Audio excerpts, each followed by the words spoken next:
below socks in gray or black are yours for just $19.99 plus shipping and handling. And wait, as a special bonus, if you order now, we'll add a third pair to your order absolutely free. And when you call, ask about the 35 below gaiter with heat-retaining aluminized threads and a triple layer design to keep your neck, face, and head comfy, cozy, warm. Get 3 pairs of 35 below thermal socks, all for just $19.99. Here's how to order. To order your 35 Below thermal socks in gray or black, go online to 35belowthermal.com or call 800-505-2971. Hello, I'm Mike Lindell, and as you know, my passion is to help each and every one of you get the best sleep of your life. That's why I created my new Giza Dreams bed sheets. I started by using the world's best cotton called Giza. It's only grown in a region between the Sahara Desert, the Mediterranean Sea, and the Nile River. It's ultra soft and breathable, but extremely durable. My Giza sheets also include full 21-inch wide pillowcases that will fit over any pillow and deep pocket sheets that will fit over any mattress. The first night you sleep on my sheets, you'll never want to sleep on anything else. Call or go online now to take advantage of Mike's Christmas special. Use your promo code, and for a limited time, when you buy one set of sheets, you'll get another set absolutely free. And Mike will extend his money-back guarantee until March 1st, 2021. Order from a variety of colors and solids and new flannel sheets. And don't forget to get your MyPillow gift card for the best Christmas gift ever. Live from our Denver studios, it's America's Voice Live with Tudor Dixon and Steve Gruber. America's Voice Live.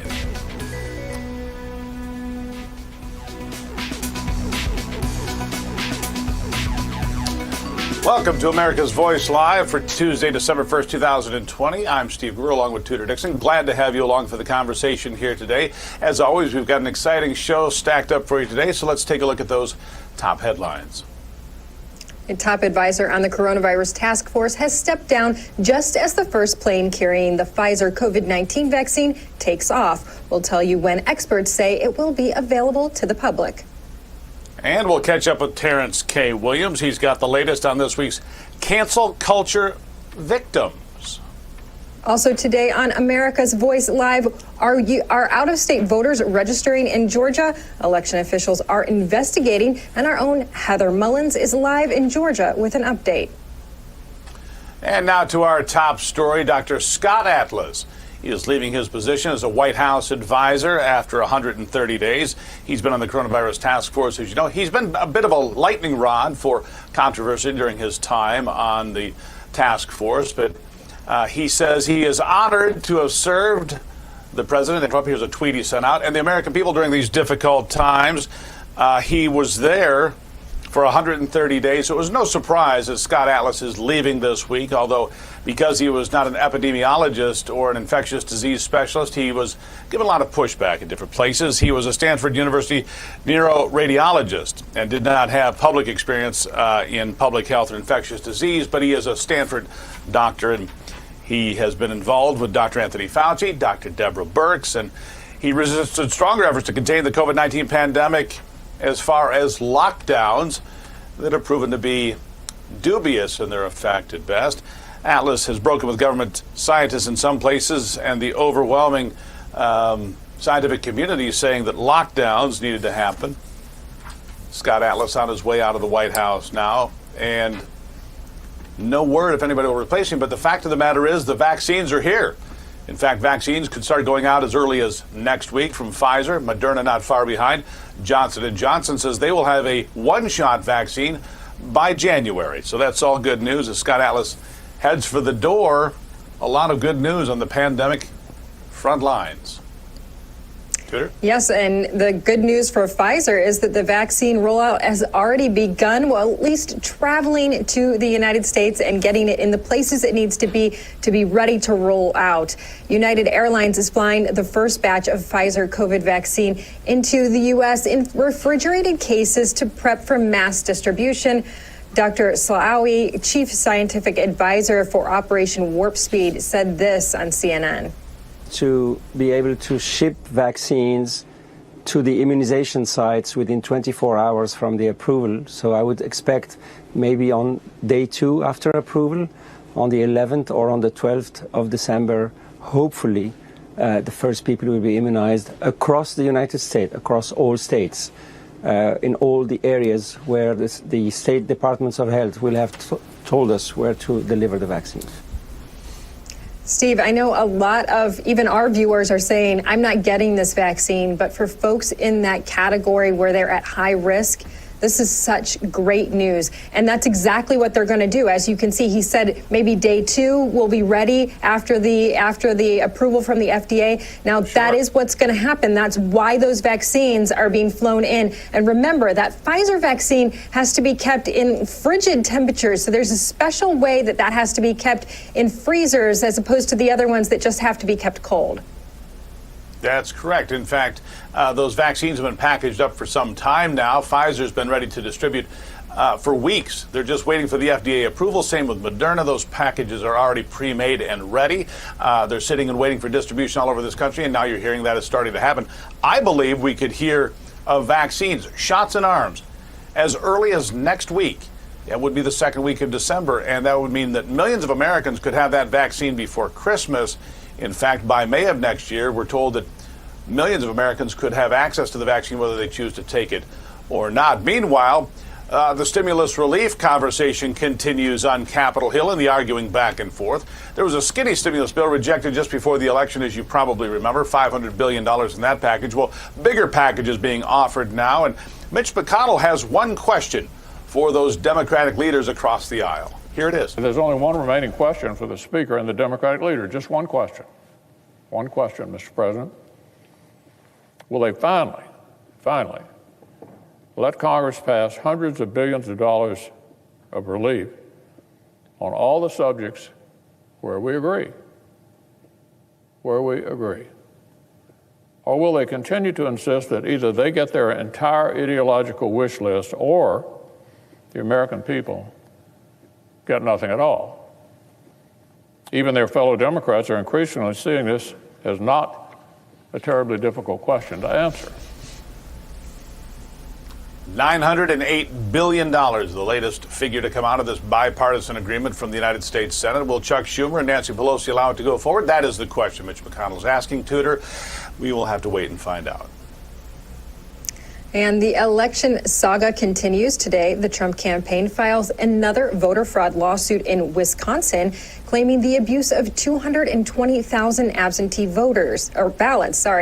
The head of the Trump campaign's Wisconsin legal team, led by former Wisconsin Circuit Court Judge Jim Tropis, says that although the state's electoral votes wouldn't change the outcome of the election, he says, quote, exposing exactly how the election processes were abused in Wisconsin holds enormous value for this election beyond a victory for President Trump.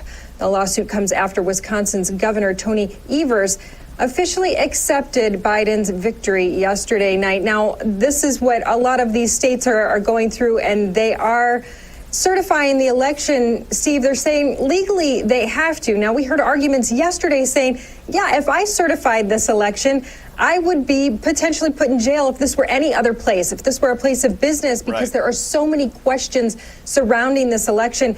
As you know, we're going to have hearings throughout the week, more in Michigan tomorrow on the election. The election saga is not going away anytime soon, I don't think, Steve. That's correct. And, digging deeper into the numbers, we're going to do that a bit later in this program, by the way, at some of the anomalies, some of the unusual events, some of the things that had to happen for Joe Biden to get more votes than Donald Trump, historic in nature, many of them. In fact, many would say it's just not mathematically possible. One of those people saying that, Senator Rand Paul of Kentucky, as you probably remember, not great friends with the president when they were both campaigning against each other in the primaries back in 2015 and 16. But Rand Paul has certainly come to the president's defense on occasion, criticized him when he felt it was appropriate. But here's a tweet sent out by Rand Paul, and I want you to hear this because it's important. Interesting. Trump margin of defeat in 4 states occurred in 4 data dumps between 1:34 and 6:31 a.m. Statistical anomaly? Fraud? Look at the evidence and decide for yourself. That is, if big tech allows you to read this at all. Anomalies in vote counts. And I've got that entire printout, by the way. It's 41 pages. It's remarkable in its depth.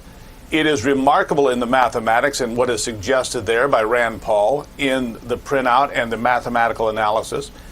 It's not that it's not likely, it's nearly impossible what occurred, mathematically speaking, according to the document put out by Rand Paul. We'll have more on this and a deep dive into some of the other very unusual numbers. When the red wave washed across America, it missed the White House, and that's all.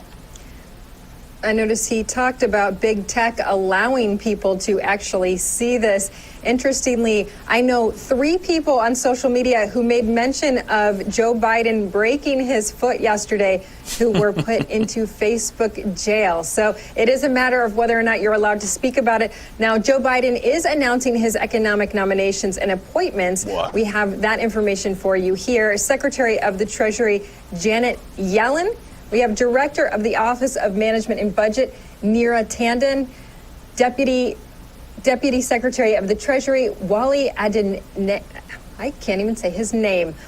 As you can see, all of these folks have been announced by the Biden team. This is an interesting appointment. Now, they are saying that they have an all-female communications team, and you've heard on the mainstream media, that's the first time. Apparently, they're missing the all-female communication team that has been working for the president. We'll be right back after this break on America's Voice Live. Hello, I'm William Shatner, and you may not know this about me, but years ago, I was diagnosed with a sleep disorder. And like millions of others, I was prescribed sleep equipment. Did you know sleep equipment manufacturers recommend daily cleaning? That's why I use SoClean 2. It's the perfect complement to my daily routine, and it's hassle-free. SoClean 2 is fast and easy. It keeps my sleep equipment fresh every day without the need for disassembly. To keep the immune system strong, we should do everything we can to ensure a good night's sleep, including using the SoClean 2 daily to keep sleep equipment fresh. Try SoClean 2 risk-free for 30 nights. Order now and get $100 off. SoClean 2 is so fast and gives you peace of mind that your sleep equipment is fresh each time you use it. Call the number on your screen or go to SoClean2.com to take advantage of this risk-free trial and get $100 off. Call now. This is the kind of card that has America talking. With it, people with Medicare are getting all-in-one coverage for their doctor visits, hospital care, prescription drugs, and more. This kind of insurance, called Medicare Part C, may also cover dental care, eyeglasses, hearing aids, fitness programs, vitamins, even healthy meals and rides to the doctor. With this kind of coverage, you do not need a Medicare supplement insurance plan. You will access your benefits through your Medicare Part C plan for one low and oftentimes $0 monthly plan premium. You deserve to get the most from your Medicare benefits. Call now for free information that may help you get more coverage for less money. There is no obligation to enroll. Whether for yourself or someone you love, call the number on the screen now. Call now. Hello, I'm Mike Lindell, and as you know, my passion is to help each and every one of you get the best sleep of your life. That's why I created my new Giza Dreams bed sheets. I started by using the world's best cotton called Giza. It's only grown in a region between the Sahara Desert, the Mediterranean Sea, and the Nile River. It's ultra soft and breathable, but extremely durable. My Giza sheets also include full 21-inch wide pillowcases that will fit over any pillow and deep pocket sheets that will fit over any mattress. The first night you sleep on my sheets, you'll never want to sleep on anything else. Call or go online now to take advantage of Mike's Christmas special. Use your promo code, and for a limited time, when you buy one set of sheets, you'll get another set absolutely free. And Mike will extend his money-back guarantee until March 1st, 2021. Order from a variety of colors and solids and new flannel sheets. And don't forget to get your MyPillow gift card for the best Christmas gift ever. Order now.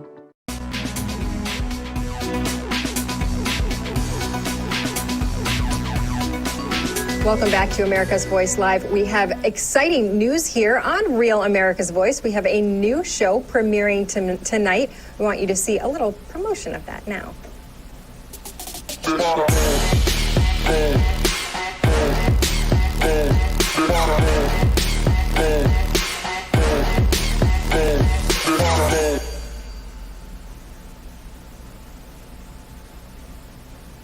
That is Dr. Gina Primetime, and she will be airing every weekday at 7 p.m. So Monday through Friday, you're going to want to tune in to Dr. Gina Primetime at 7 p.m. Steve? All right. Well, we'll be looking for that. Starts tonight, by the way, Dr. Gina Primetime, 7 o'clock Eastern here on Real America's Voice.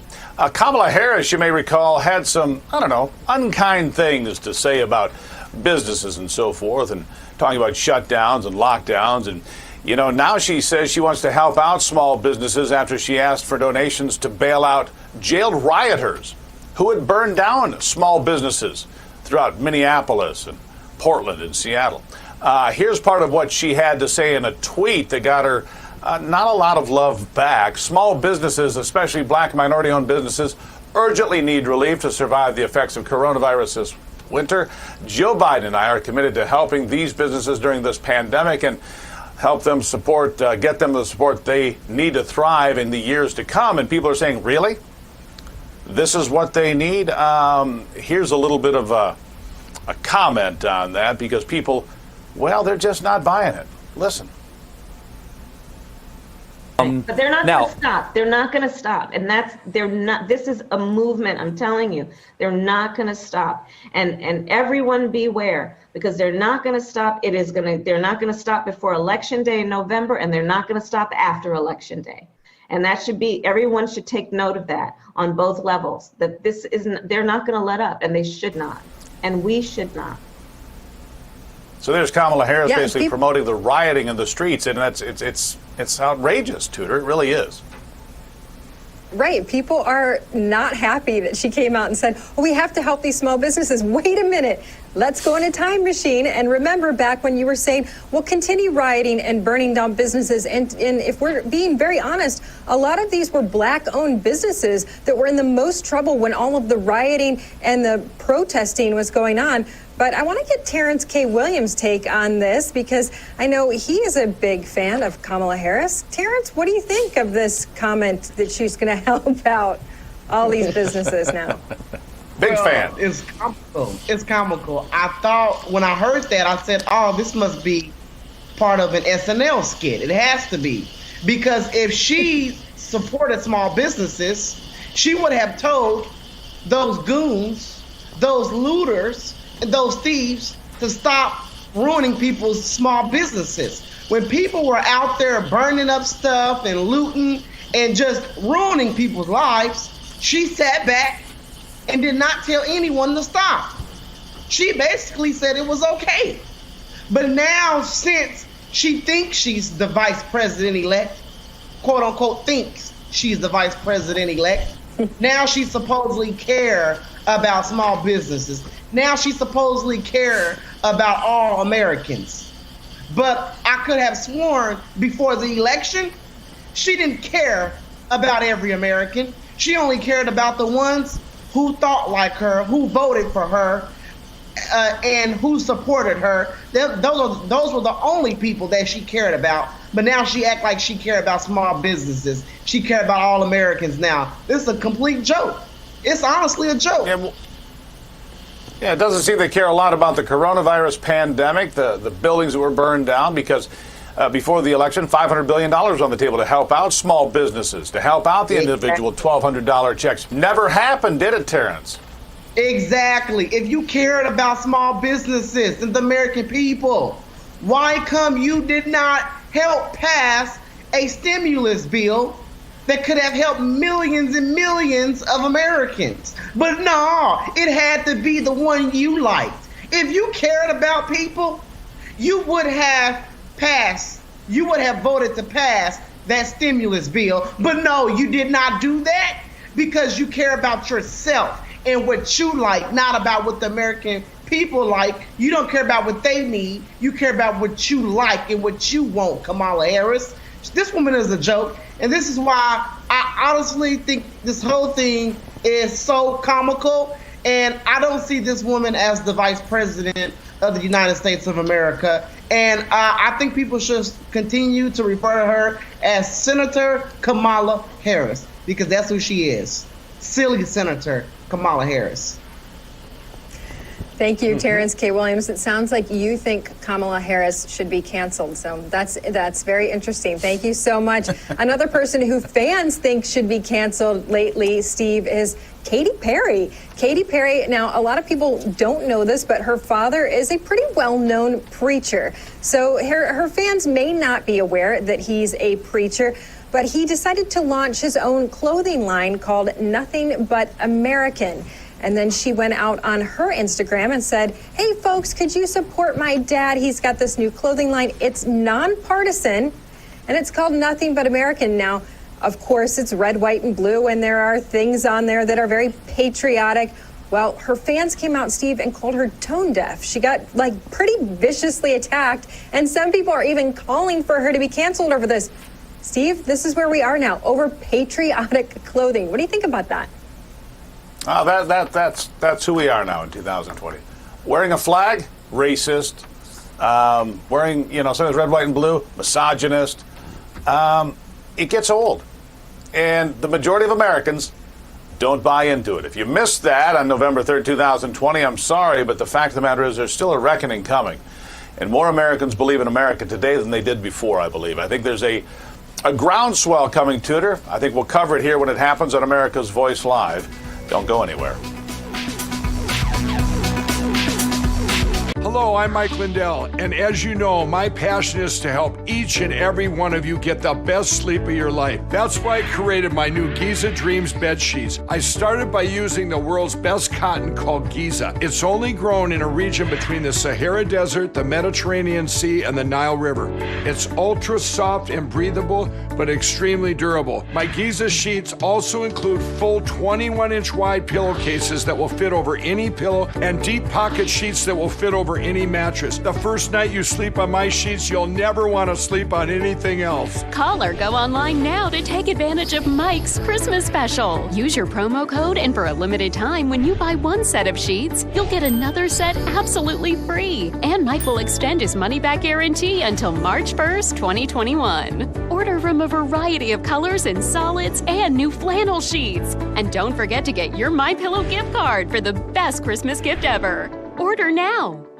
Hello, I'm William Shatner, and you may not know this about me, but years ago, I was diagnosed with a sleep disorder. And like millions of others, I was prescribed sleep equipment. Did you know sleep equipment manufacturers recommend daily cleaning? That's why I use SoClean 2. It's the perfect complement to my daily routine, and it's hassle-free. SoClean 2 is fast and easy. It keeps my sleep equipment fresh every day without the need for disassembly. To keep the immune system strong, we should do everything we can to ensure a good night's sleep, including using the SoClean 2 daily to keep sleep equipment fresh. Try SoClean 2 risk-free for 30 nights. Order now and get $100 off. SoClean 2 is so fast and gives you peace of mind that your sleep equipment is fresh each time you use it. Call the number on your screen or go to SoClean2.com to take advantage of this risk-free trial and get $100 off. Call now. This is the kind of card that has America talking. With it, people with Medicare are getting all-in-one coverage for their doctor visits, hospital care, prescription drugs, and more. This kind of insurance, called Medicare Part C, may also cover dental care, eyeglasses, hearing aids, fitness programs, vitamins, even healthy meals and rides to the doctor. With this kind of coverage, you do not need a Medicare supplement insurance plan. You will access your benefits through your Medicare Part C plan for one low and oftentimes $0 monthly plan premium. You deserve to get the most from your Medicare benefits. Call now for free information that may help you get more coverage for less money. There is no obligation to enroll. Whether for yourself or someone you love, call the number on the screen now. Call now.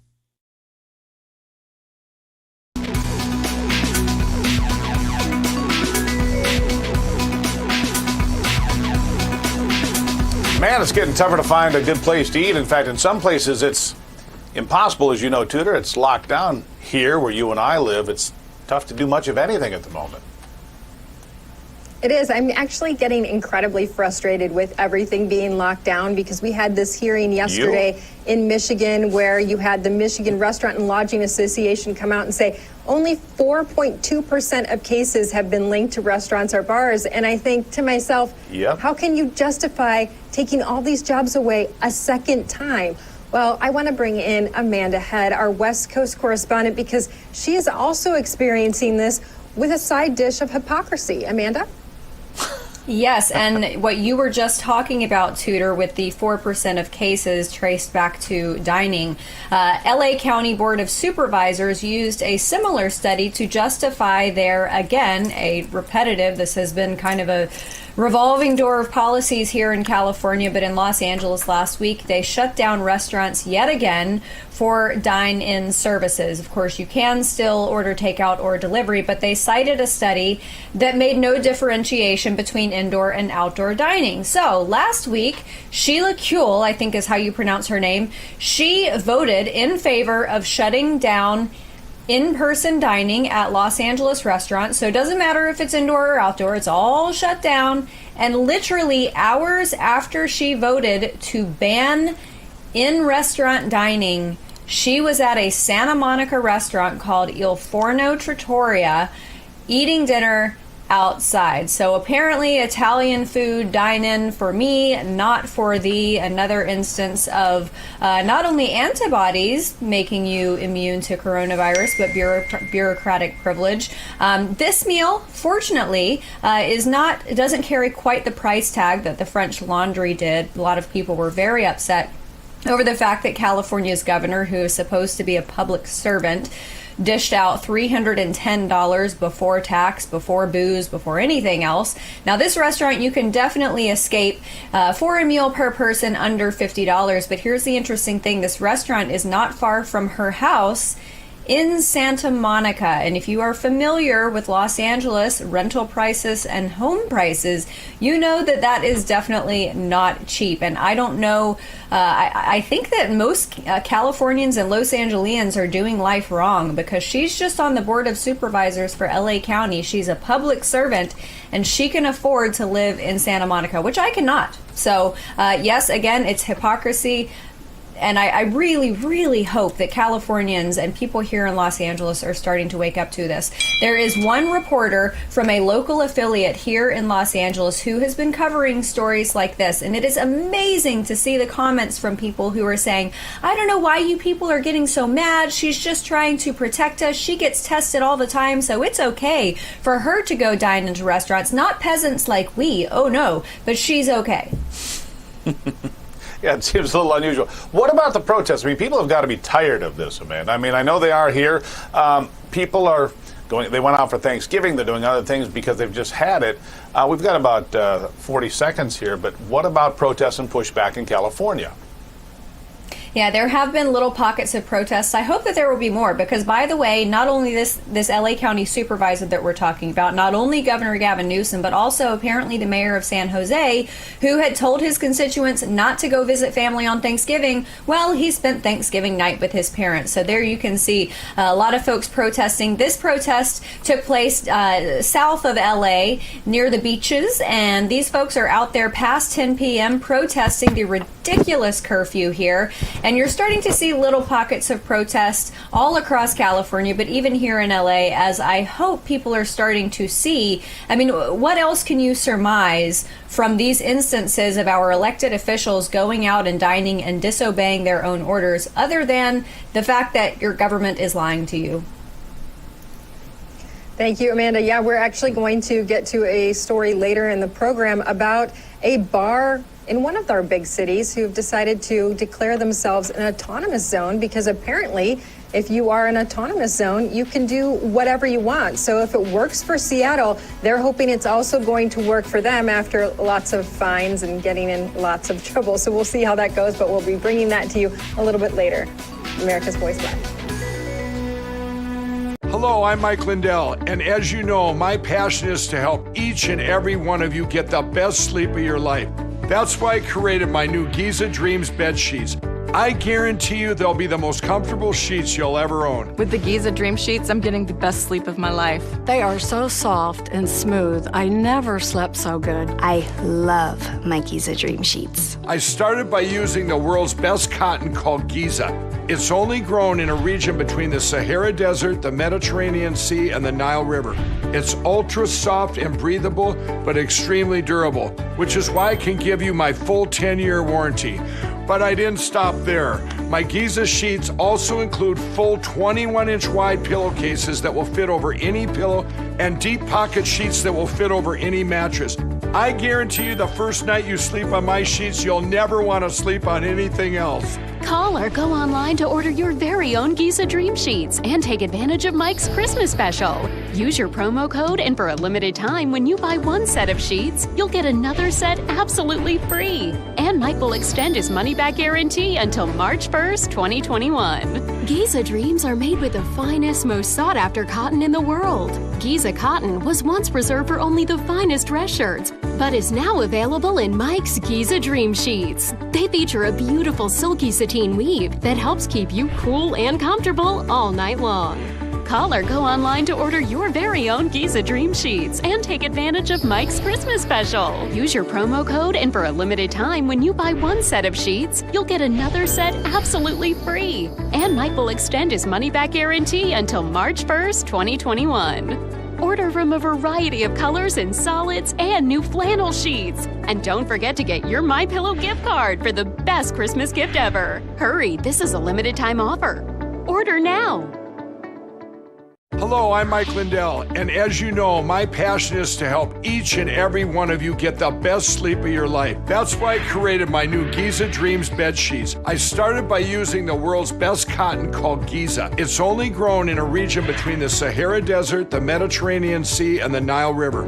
It's ultra soft and breathable, but extremely durable. My Giza sheets also include full 21-inch wide pillowcases that will fit over any pillow and deep pocket sheets that will fit over any mattress. The first night you sleep on my sheets, you'll never want to sleep on anything else. Call or go online now to take advantage of Mike's Christmas special. Use your promo code, and for a limited time, when you buy one set of sheets, you'll get another set absolutely free. And Mike will extend his money-back guarantee until March 1st, 2021. Order from a variety of colors and solids and new flannel sheets. And don't forget to get your MyPillow gift card for the best Christmas gift ever. Order now.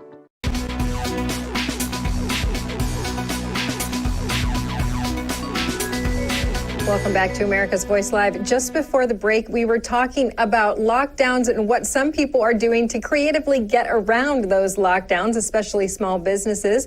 Well, we also know that there is a major runoff race that's going to happen in January in Georgia on Senate seats. Jon Ossoff is one of those Democrats who is running for that Senate seat against David Perdue, and he says he would support more lockdowns. Listen to this. So would you support harsher restrictions in Georgia, like closing restaurants and businesses temporarily? I think we should follow the expertise of public health experts like those at the CDC, which is based here in Georgia. And if that is the consensus of the public health community, we need to take that advice very seriously. If you're wondering what this is doing to owners of small businesses, especially restaurant owners, I want to take you to an interview that our own Ben Berkwam had. Listen to this. It was different. A lot of love, a lot of support from the community, which we truly are blown away and we appreciate. And, no love, no support from the councilmen, the city, the government, our leaders, the people that are supposed to have our back. Got a $1,000 fine. I've gotten a $5,000 fine. Recently, I've gotten a $250 fine. And they just keep on coming after me. As you see, these folks are getting fined because they're staying open, but they feel they have no choice. To discuss this further, I want to bring in Alfredo Ortiz. He is the president and CEO of Job Creators Network. Alfredo, welcome back to the program. Great. Thank you for having me back. And boy, that is just frustrating. I feel my blood boil just listening to that poor restaurant owner, because that is happening across the country. But of course, here in Georgia, big issue. We have the two Senate races, and when you have somebody like the candidate Ossoff saying what he's saying, boy, it just makes me really want to run out and shout to every single person that I can to make sure that they don't vote for Ossoff, because he obviously is out of touch and completely out of sync with what's happening with reality. We were just talking about this. What do restaurant owners do? We have the Michigan Restaurant and Lodging Association that they have a lawsuit against the state right now. Actually, should be hearing some sort of a ruling today on that. But they came out and they said, listen, this is less than 5% of coronavirus cases are related to restaurants and bars. We have stricter restrictions than the grocery stores, and now you're closing us down. Are lawsuits the only option for these folks right now? You know, I mean, it's really sad to see that. I mean, you know, that in particular cases, when you see the local officials in many cases are some of the primary issues. But, you know, when you look at the states overall that are doing well versus the states that aren't, you look at the states like California, Illinois, and New York, New Jersey, those unemployment rates are over 10% right now. In Georgia, in Texas, for example, in Florida, those rates are more like 5.5%. So you can see the difference between these draconian measures of total shutdowns, blindly, quote unquote, leading the following the experts' advice. Well, if you look back over this entire year, how many times were those experts wrong? So these small business owners, these livelihoods, these are literally hanging on a thread. Many times, these small business owners, their cash is gone. They were participating in the Paycheck Protection Program. They were able to get those loans that kept them afloat, but that cash is gone. And they desperately need income. They desperately need cash flow to be able to pay this. Do you know how difficult it is for these small businesses and these restaurants in particular to open and close? There's no more credit being extended to these folks. Every time they close down, that refrigerator, all their perishables, all that goes to waste. And then they have to reorder everything when they open it all up again, literally with cash, because again, there's no more credit terms. I mean, literally, it's unconscionable right now what's happening. And when you hear someone like Ossoff just blindly say, we'll just have to follow the science. Well, the science also says that it is important to have these businesses open, and that we can do it, and we can do it safely through masks, through social distancing, et cetera, but that we can do that. And that also these closures have had great social economic impact and have been detrimental in terms of depression, in terms of lost wages. People know, and the studies and the science shows that when unemployment climbs, depression climbs and suicides climb.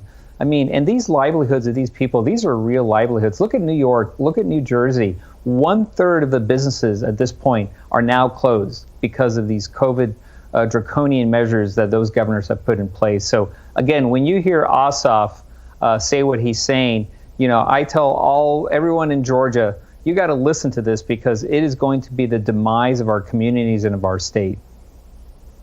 What do you tell job seekers in these towns where they see these businesses closing and they see businesses leaving? Because I spoke with a realtor yesterday in Florida who said to me, every house I get, I sell. They're flying off the shelves because people just want to get out of these states.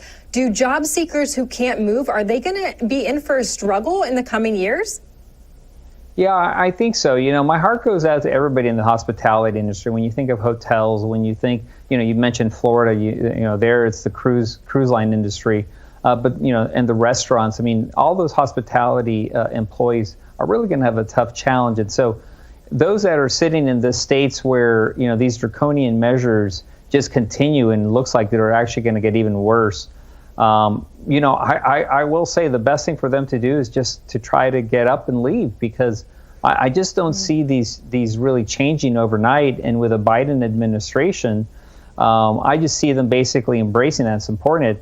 You know, I find it very ironic that I saw many advertisements of the Biden campaign about how he was a friend to small businesses. This is no friend of small business doing what they're doing. And you know, I would think that Biden would be out there trying to work with these Democrat governors and Democrat mayors that are really putting these measures forth that are killing these small businesses. Remember, that is the backbone of our community. There are 30 million small businesses that were employing 60 million people. When you think of, you know, who funds the Little League games and those baseball fields for these kids and all the different community events that take place, all that has the labels of our small businesses. And by the way, our franchisees are also small businesses. Just because it has, let's say, Domino's or Burger King or any one of those big names on the front, it doesn't mean it's a big business per se. It's still owned by a local small business person, and we got to support them. And so, again, very, very concerned about comments that come from Ossoff like that. Clearly, somebody who doesn't understand what it takes to run a small business and the challenges that our small business owners here in Georgia are having day in and day out right now. So many things that you said just struck me. One of them is that a lot of these things that we consider, these businesses we consider chains, are not necessarily, and that's something for our audience to consider. I was on my way into work this morning listening to the radio, and they said, hey, don't shop at the big chains. Don't go to the McDonald's. Don't, go to your mom and pop shop to pick up a sandwich. But you're right. You have a really good point there. That's not necessarily true. These are families in our neighborhoods as well. We need to protect them. Alfredo Ortiz, we always love your perspective. I was going to say really quickly, it's the Amazons and the Targets that are getting such big chunks. Over 65% of Cyber Monday and Black Friday sales went to just those two chains alone. What we do need to do is support local and independent. That does include those local franchisees that are locally owned, by probably one of your neighbors, quite frankly. And so that's what we really need to keep supporting. So thank you for giving me the opportunity to speak on their behalf. Yes, thank you. Thank you so much for coming on. He is the president and CEO of Job Creators Network. Always a pleasure to have Alfredo Ortiz on the program. And stay tuned. We have a lot more coming up right here on America's Voice Live. Men everywhere are now cutting their hair at home. Are you? Introducing MICROTOUCH Titanium Trim, the all-new at-home hair cutting tool and precision groomer. Just a trim or a full haircut. Now, cutting hair is as easy as combing hair. It's the only way to cut your hair by yourself. I don't know how people can do it with clippers. It's impossible. With this, it's way easier. I did this at home. If you can comb it, you can cut it.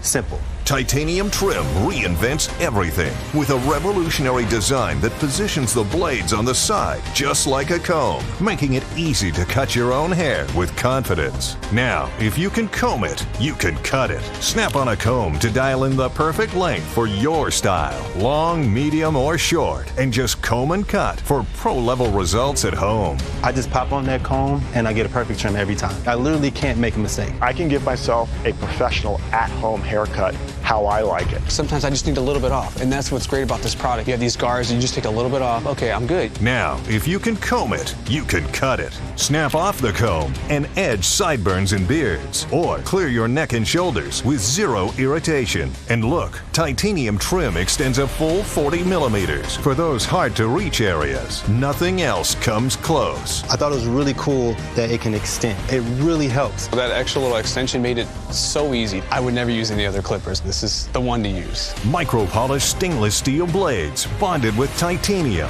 precision-engineered comb attachments, built-in extension handle with a non-slip grip and LED spotlight. Just comb it and cut it with MICROTOUCH Titanium Trim. Order online now at titaniumtrim.com or call 1-800-997-6875. Nobody can get to their barber as much as they'd like anymore, but now you don't have to. If you don't have it, you better get it. The revolutionary, all-new MICROTOUCH Titanium Trim. This is the kind of card that has America talking. With it, people with Medicare are getting all-in-one coverage for their doctor visits, hospital care, prescription drugs, and more. This kind of insurance, called Medicare Part C, may also cover dental care, eyeglasses, hearing aids, fitness programs, vitamins, even healthy meals and rides to the doctor. With this kind of coverage, you do not need a Medicare supplement insurance plan. You will access your benefits through your Medicare Part C plan for one low and oftentimes $0 monthly plan premium. You deserve to get the most from your Medicare benefits. Call now for free information that may help you get more coverage for less money. There is no obligation to enroll. Whether for yourself or someone you love, call the number on the screen now. Call now.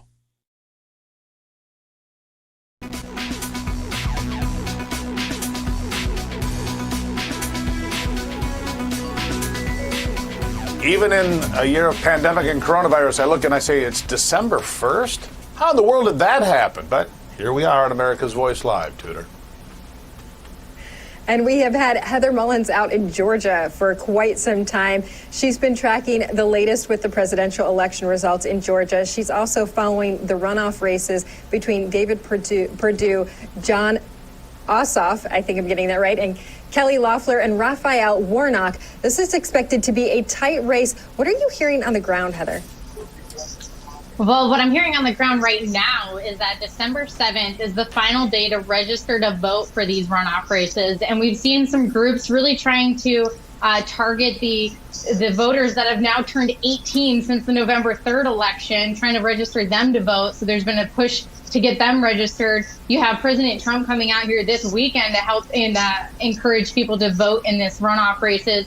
But really, December 14th, early voting starts. And we know we're only December 1st, and it's already been reported that over $80 million has been spent on airwaves here in the state of Georgia to really push people to go out and vote, and over $200 million pledged for the remainder of the month. So there's a lot of people coming out here, a lot of big names trying to, push people to get out the vote, a lot of money being spent. So it's going to be a very big month here in the state of Georgia. Yeah, a lot going on in Georgia, a lot of money coming in. It could be one of the most expensive races. Well, it's a double race, and everything hinges on it, because if the Democrats pick up 2 seats, then Kamala Harris would be the tiebreaker in the Senate. That's striking fear into the hearts of Republicans.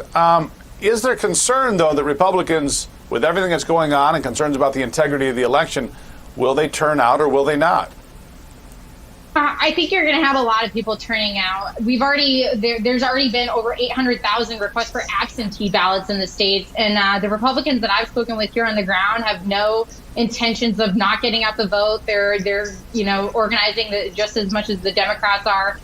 So it's going to be a very, very big race. There have been some investigations, though.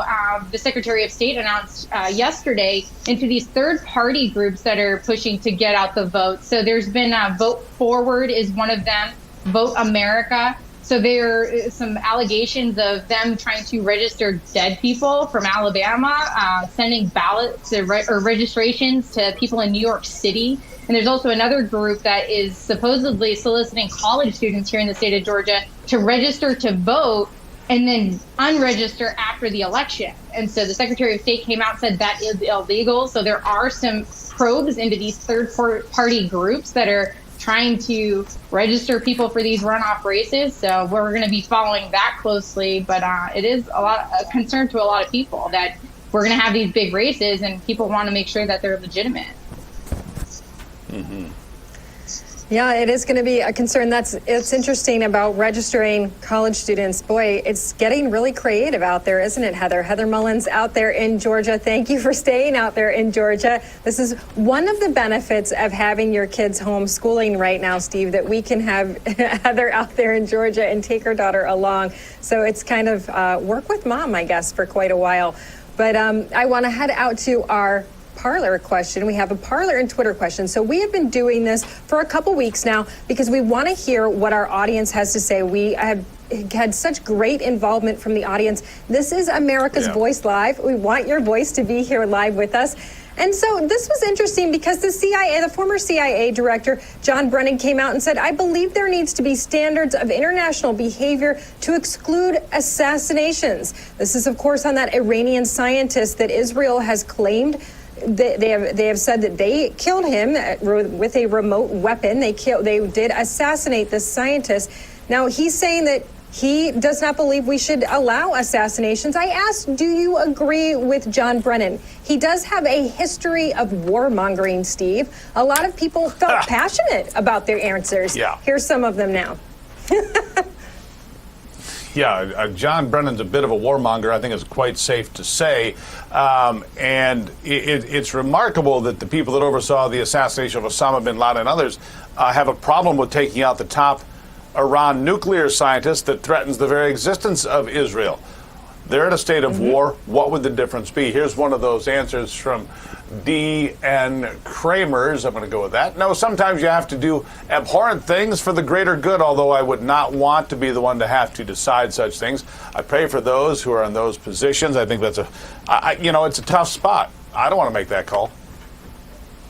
When you look at what he's saying, essentially, you have John Brennan, who is criticizing the al-Baghdadi assassination, criticizing Soleimani. When you look at this comment, he's criticizing this administration for what they've done to make the world safer. Now we have another one here from Cord-In Nader.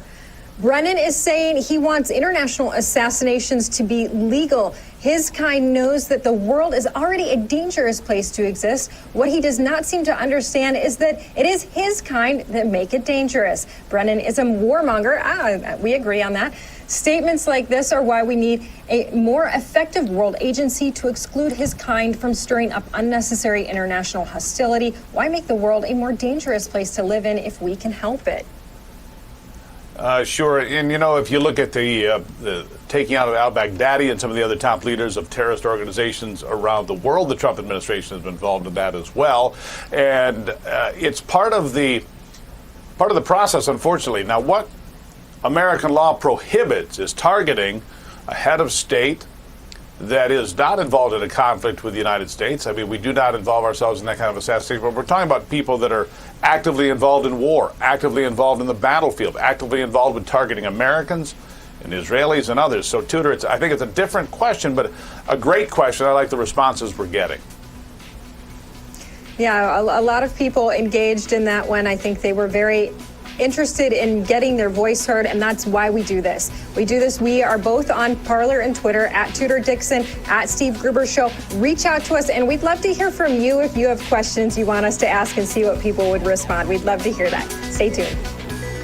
When it's cold outside, the secret to keeping feet warm and comfortable is 35 Below thermal socks. They're the anytime, anywhere cold weather socks guaranteed to keep your feet comfy, cozy, warm to meet the demands of your active outdoor lifestyle or just lounging or working at home. That's because 35 Below thermal socks are made from aerospace fabric technology that merges soft fleece comfort with real sock science. From heel to toe, 35 Below has thousands of heat-radiating aluminized threads tightly woven into a breathable, cozy knit fabric that transfers perspiration away to keep your foot dry. Meanwhile, millions of super soft loops surround your foot to cushion and comfort, keeping feet warm. After just 3 minutes standing on a block of solid ice, the foot in 35 Below is a full 24 degrees warmer than the foot in the heavy wool sock. Wear and compare. Bulky cotton socks soak up sweat. Wool socks itch and make feet overheat. But breathable 35 Below socks help keep moisture away and feet warm and dry all day. For work or play, these are the socks you'll wear every day. In my job, I can be outside rain or snow, and that's why I go with 35 Below to keep my feet warm and dry. They're so soft, so comfortable. My feet feel amazing. Whether it's for outdoor days on the go or downtime days when you're relaxing indoors, 35 Below socks are so comfy cozy you'll never want to take them off. They're machine washable, dryer safe, and now 2 pairs of amazing 35 Below socks in gray or black are yours for just $19.99 plus shipping and handling. And wait, as a special bonus if you order now, we'll add a 3rd pair to your order absolutely free. And when you call, ask about the 35 Below Gator with heat-retaining aluminized threads and a triple layer design to keep your neck, face, and head comfy, cozy, warm. Get 3 pairs of 35 Below thermal socks, all for just $19.99. Here's how to order. To order your 35 Below thermal socks in gray or black, go online to 35belowthermal.com or call 800-505-2971.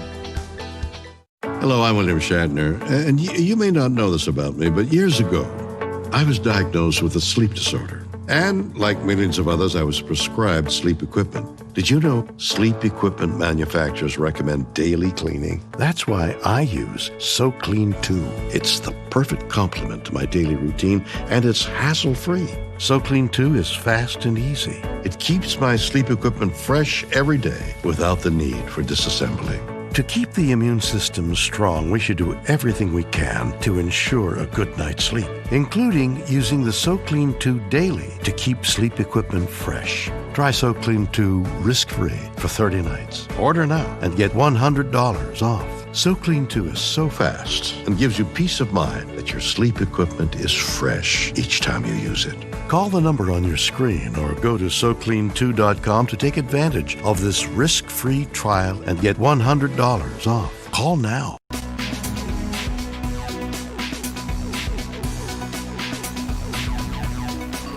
Welcome back to America's Voice Live. It is the first day of December. This year is almost over, but the election drones on, Steve. It certainly does. In fact, Just the News we have Carrie Sheffield out in Arlington, Virginia today because of an Amistad whistleblower conference and hearing we're going to have here in just a few minutes. Carrie Sheffield is standing by live there in Virginia. Carrie, what can you tell us about what we could expect today?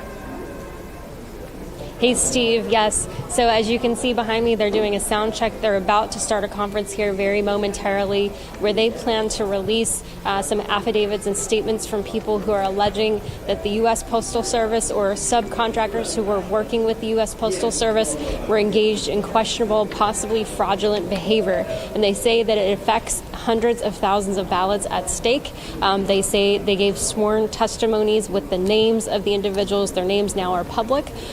Folks, including one who was a subcontractor who was a trucker in Pennsylvania who swore by an affidavit that there was hundreds of thousands of ballots that were lost in terms of the chain of custody. So we're going to see the announcements of these individuals who are going to be telling their stories.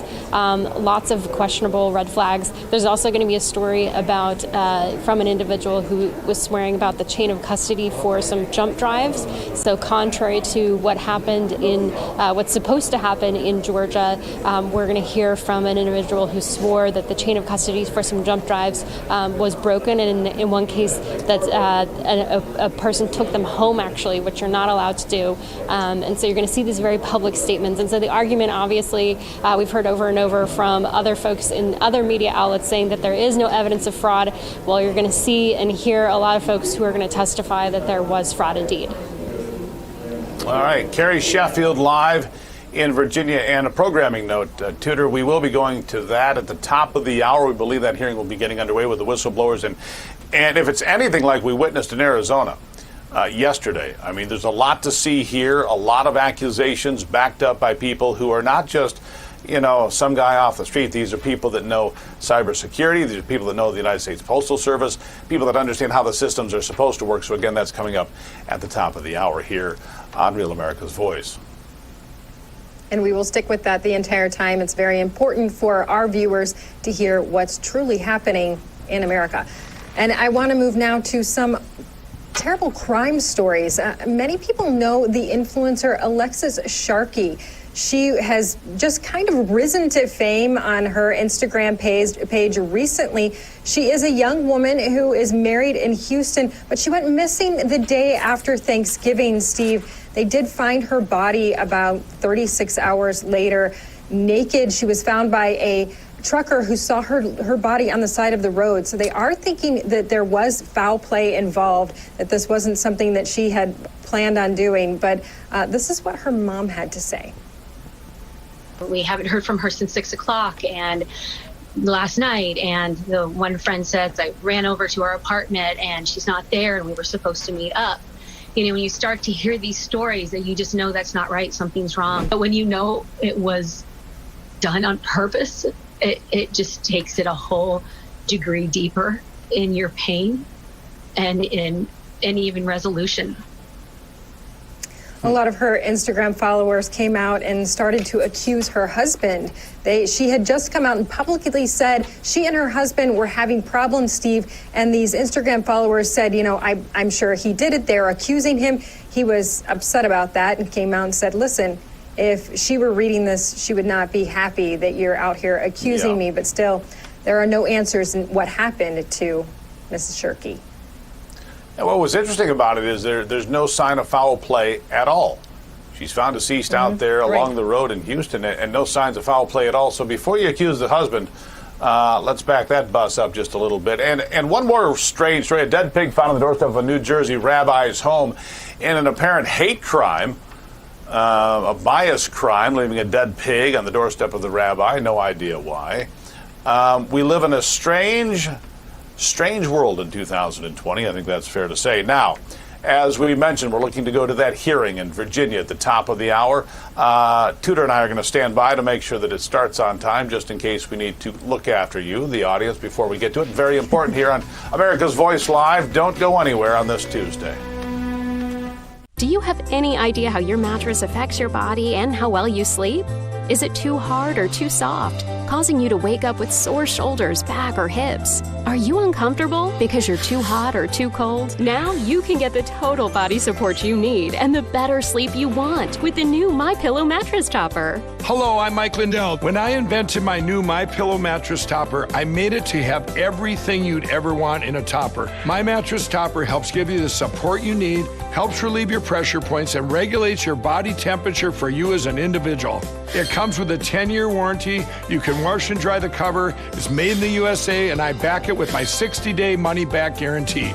Call or go online now to take advantage of Mike's Christmas special. Use the promo code and Mike will give you 30% off and 2 standard MyPillows absolutely free. And he'll extend his 60-day money-back guarantee through March 1st, 2021. MyPillow topper delivers on its promise to give me a better night's sleep.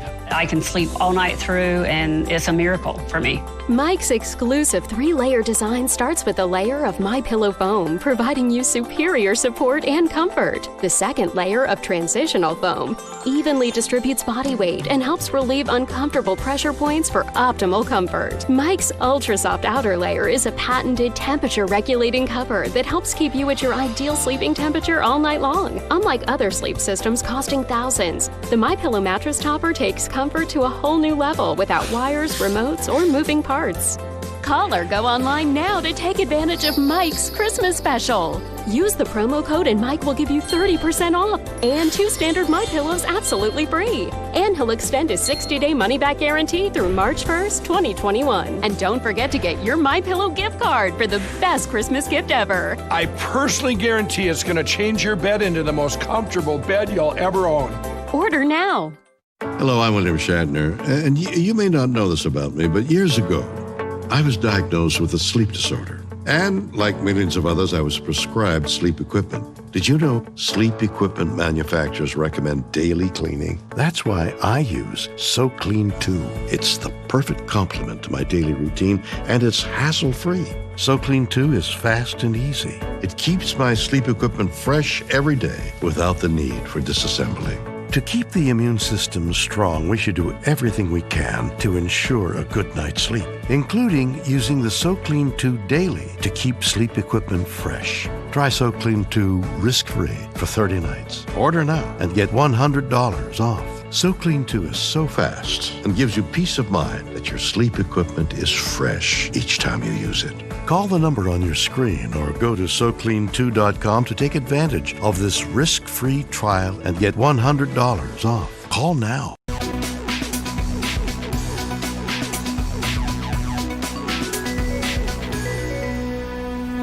Welcome back to America's Voice Live. We want to get to more of those social media answers. We asked a question about something John Brennan came out and said on CNN. I want you to watch that first, and then we're going to talk about your answers. You have called this assassination highly reckless. Iran is blaming Israel, saying it had U.S. backing here. I wonder, first question, why is this reckless in your view? Well, I think we've seen that Iran is going to feel obliged, as it has in the past, to carry out some type of retaliatory strike. And especially during a period of presidential transition, when we have to be sure that this administration doesn't do anything to undermine the next administration's approach to these very, very challenging issues. And so therefore, I believe that there needs to be standards of international behavior to exclude assassinations. And so I believe it's reckless because, again, it can provoke an Iranian response that could escalate. And Steve, you heard him there saying he wants to stop any international assassinations, but you made a good point earlier. This is an act of war because these folks are they are out there trying to commit an act of war against these other countries. And so Israel, for many years, has been told not just that they are in danger from Iran, but Iran has come out and said, we would like to nuke you and just have you go out into the sea and disappear. I mean, these are serious, very serious threats, years long. I think John Brennan might be guilty of trying to subvert the current administration. And here's another example. Maybe John Brennan is guilty of trying to subvert the American administration. Some would argue that were the case. And so what were the responses? We've done this on Parler and on Twitter for the past couple of weeks. You have, Tudor, you've led the charges. And by the way, just a programming note, we are waiting for that hearing, that whistleblower hearing, to get underway in Virginia. We'll go to that as soon as we can. But let's go to some of those answers that you received, because I think they're terrific. You put these questions out, and Tudor, you go ahead and read your question to the folks. Yeah, I had John Brennan's quote here. I believe there needs to be standards of international behavior to exclude assassinations. And I just pointed out, Israel believes Iran achieving nuclear power threatens Israel's very existence, which it does. They've made that clear. And now, remember, this is the former CIA director, and he actually has called the assassination of Osama bin Laden one of his proudest moments at the agency. That was one of his proudest moments post 9/11. So I just asked people, do you agree with Brennan, and can you explain your response? So these are some of the responses that we got, Steve. Let's put those up there. Yeah, I want to look at that. I mean, because let's be honest. I just got to say this. John Brennan, that's disingenuous. Completely. It's okay if we assassinate people, but I'm trying to say that Donald Trump and this administration can't do anything. No, not now, because they'll undermine the incoming administration. That's nonsense. That's absolute hypocrisy. It's dishonesty. It's the worst kind of undermining of the administration that's in place currently. All right, so how about standards of international behavior to exclude fraudulent elections? And how about international behavior to exclude fraudulent comments like from the likes of John Brennan? If you get the impression I don't care for Mr. Brennan, you would be accurate in that. That was why I saw this, and I thought it fired me up, and I wanted to see, really, am I fired up alone? Obviously, I'm not fired up alone, because you are with me, but our audience is as well in many cases. We have cancel Netflix. Cancel Netflix. A lot of people saying that. Says typical globalist trying to control the world, yet his own murderous corruption has been glimpsed by the American public enough so as not to trust a damn word he says. Total hypocrite and a Brennan Benedict Arnold. No, I think they nailed it. So, your responses are terrific. Let's go to another one here. We really appreciate you guys chiming in with these answers. And we do this every day now. And I think that it's a great way to interact and find out what the voice of America really is out there. The virtual newscaster. Isn't that me? Wait a second. Aren't I the virtual newscaster? Anyhow, no, because other countries will not agree or follow the same rules and laws. They have assassinated fellow soldiers like we're dogs, and we mean nothing to them. I say you assassinate, rape, or destroy anyone or anything of ours you pay. What matters? Death, if freedom be not dead. No flags are fair, freedom's flag to be furled. I'm just getting lost here. Whose fights for freedom goes with a joyful tread to meet the fires of hell against him hurled. Joyce Kilmer, I got a little bit tangled up there. Sorry about that. I'll do better tomorrow, I promise. No, you can see people's passion, and that's what I love about this. And there's a lot of passion out there for this country. And I know, Steve, you're very passionate about what's going on with this election. I was watching the Steve Gruber show like I do every morning when I wake up, because you start here on the network at 6 o'clock in the morning. So you can also see Steve alone from 6 to 8 every morning. And you were talking quite a bit about what is going on in this election and these numbers and how many counties Biden won as opposed to Obama, which is something they're going to be discussing here in Virginia in just a few minutes. I wanted you to go through that a little bit now. Yeah, the anomalies are remarkable. If you go through the numbers and you look at some of the things that have happened here. First of all, President Trump is the first incumbent running for re-election in 132 years to get more votes and not win the White House. Not since Grover Cleveland in 1888, for those of you keeping score at home. That's just one of the anomalies out there. But here's a couple more. I put those up on the screen because these are pretty telling numbers. For example, Joe Biden carried 349 less counties than Barack Obama. Barack Obama got 873 counties he carried in this country. There's about 3,500, give or take. Joe Biden carried 524. 524, and yet you're to believe that somehow he got 10 million more votes than Barack Obama. you look at President Trump, he didn't just get a few more votes than he got in 2016. He got 11 to 12 million more votes than he got in 2016. I mean, that's like an 18% increase. And they were trying to, they being the mainstream media, the legacy media, trying to tell you that support for Donald Trump was going away, that his base had disappeared. Not only did his base disappear, they multiplied, they partied, they had friends over. 11 million more that came over to join the party. I mean, so to look at all of these different things, and there's a whole list of things. You look at the places where Joe Biden won: Milwaukee, Detroit, Philadelphia, Atlanta, Las Vegas, and Phoenix. Other than those, he underperformed in cities across this country. He got less than 90% of the African American vote. Donald Trump got 35% of the Hispanic vote. The list goes on and on and on. You'd have to believe that the pollsters got 2020 right, which they didn't. And you know that because of the red wave across the country. The Republicans won 27 of 27 toss-up races for the United States House of Representatives and added 14 seats. They added 3 state houses to their column. They picked up a governorship in Montana. I mean, the list is on and on and on, Tudor. It doesn't end. The only seat Republicans didn't win, and 95% of Republicans, by the way, voted for Donald Trump, highest ever. Not only is he a Republican, Donald Trump today is the most popular Republican in American history, more popular than Ronald Reagan, or George Bush, or George H.W. Bush, or Teddy Roosevelt. Think about it. And he lost? Well, we've heard the stories of the cards that have gone missing, of the USB drives that have gone missing, of the vote dumps in the middle of the night that don't seem to make sense. We heard Sidney Powell come out and say they weren't anticipating the president to do this well. That's why suddenly everybody went home. The vote dumps happened. The USB drives are missing now. We expect to hear a lot more about that in Arlington in just a few minutes. We're going to take a quick break and then we'll be back. Hello, I'm Mike Lindell, inventor of MyPillow. Just like you, I had problems sleeping. I tried every pillow out there and nothing worked. 15 years ago, I invented MyPillow. It took me 2 years to develop because I wanted to have everything you would ever want in a pillow. I made sure that you could adjust my patented fill so you could have the exact support you need as an individual, regardless of your sleep position. I also wanted a pillow that would last, so I made MyPillow machine washable and dryable. I back MyPillow with a 10-year warranty and a 60-day money-back guarantee. Not only that, I do all my own manufacturing in my home state of Minnesota. I really like the fact that it was made in the USA. I think that USA products are a better quality product. I've tried a lot of other pillows and nothing's worked like MyPillow.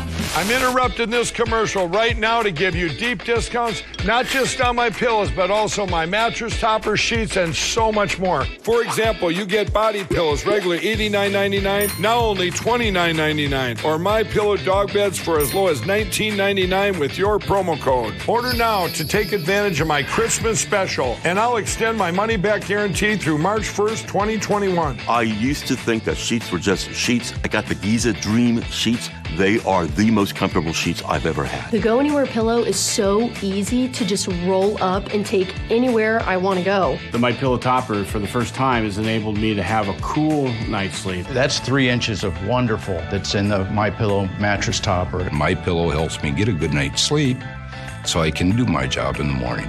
Go to MyPillow.com to get deep discounts, not just on my pillows, but so much more.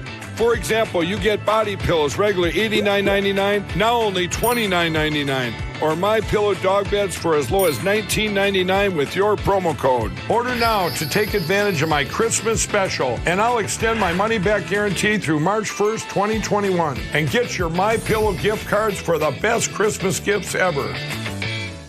Hello, I'm Mike Lindell, and as you know, my passion is to help each and every one of you get the best sleep of your life. That's why I created my new Giza Dreams bed sheets. I started by using the world's best cotton called Giza. It's only grown in a region between the Sahara Desert, the Mediterranean Sea, and the Nile River. It's ultra soft and breathable, but extremely durable. My Giza sheets also include full 21-inch wide pillowcases that will fit over any pillow, and deep pocket sheets that will fit over any mattress. The first night you sleep on my sheets, you'll never want to sleep on anything else. Call or go online now to take advantage of Mike's Christmas special. Use your promo code, and for a limited time, when you buy one set of sheets, you'll get another set absolutely free. And Mike will extend his money-back guarantee until March 1st, 2021. Order from a variety of colors and solids and new flannel sheets. And don't forget to get your MyPillow gift card for the best Christmas gift ever. Order now.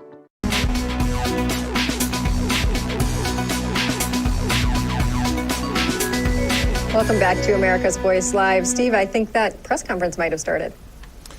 It is underway. Phil Klein from the Amistad Project is at the podium. We will give you live, uninterrupted coverage for the rest of this event.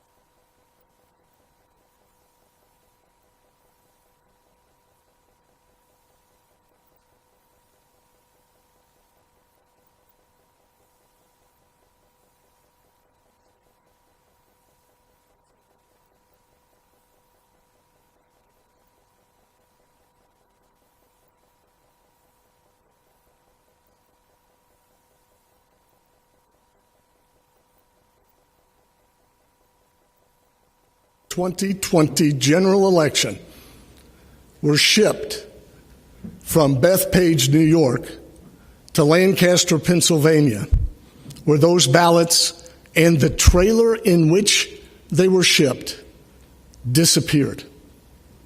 Also, the evidence that we have obtained indicates that on several occasions, completed ballots were shipped from a postal facility in Bethpage, New York, a postal facility that has no mail processing role in the United States Postal Service, a postal service facility that has no ability to receive incoming mail because it does not have the machines to process that mail, a postal service facility which, from persons that we've spoken with, has no basis to have completed ballots on its premises. This evidence demands investigation. This evidence demands answers. The American people deserve such answers. We have and we are in the process of sharing this information with law enforcement. We have been contacted and we have communicated with offices for the FBI as well as United States attorneys in various jurisdictions in this nation. We have also been in contact with local prosecutors who are aware of some of our evidence. I can't speak to the scope of their investigations or to the status of their investigations. With me today are, on my right, on your left, Colonel Tony Schaefer. Colonel Schaefer has been our lead investigator for the Amistad Project, and he also accompanied me in our interview and debriefing with Mr. Jesse Morgan, who is seated next to him, who will share his story today. And Colonel Schaefer will also explain some of what Jesse will tell you that he saw and experienced on October 21st.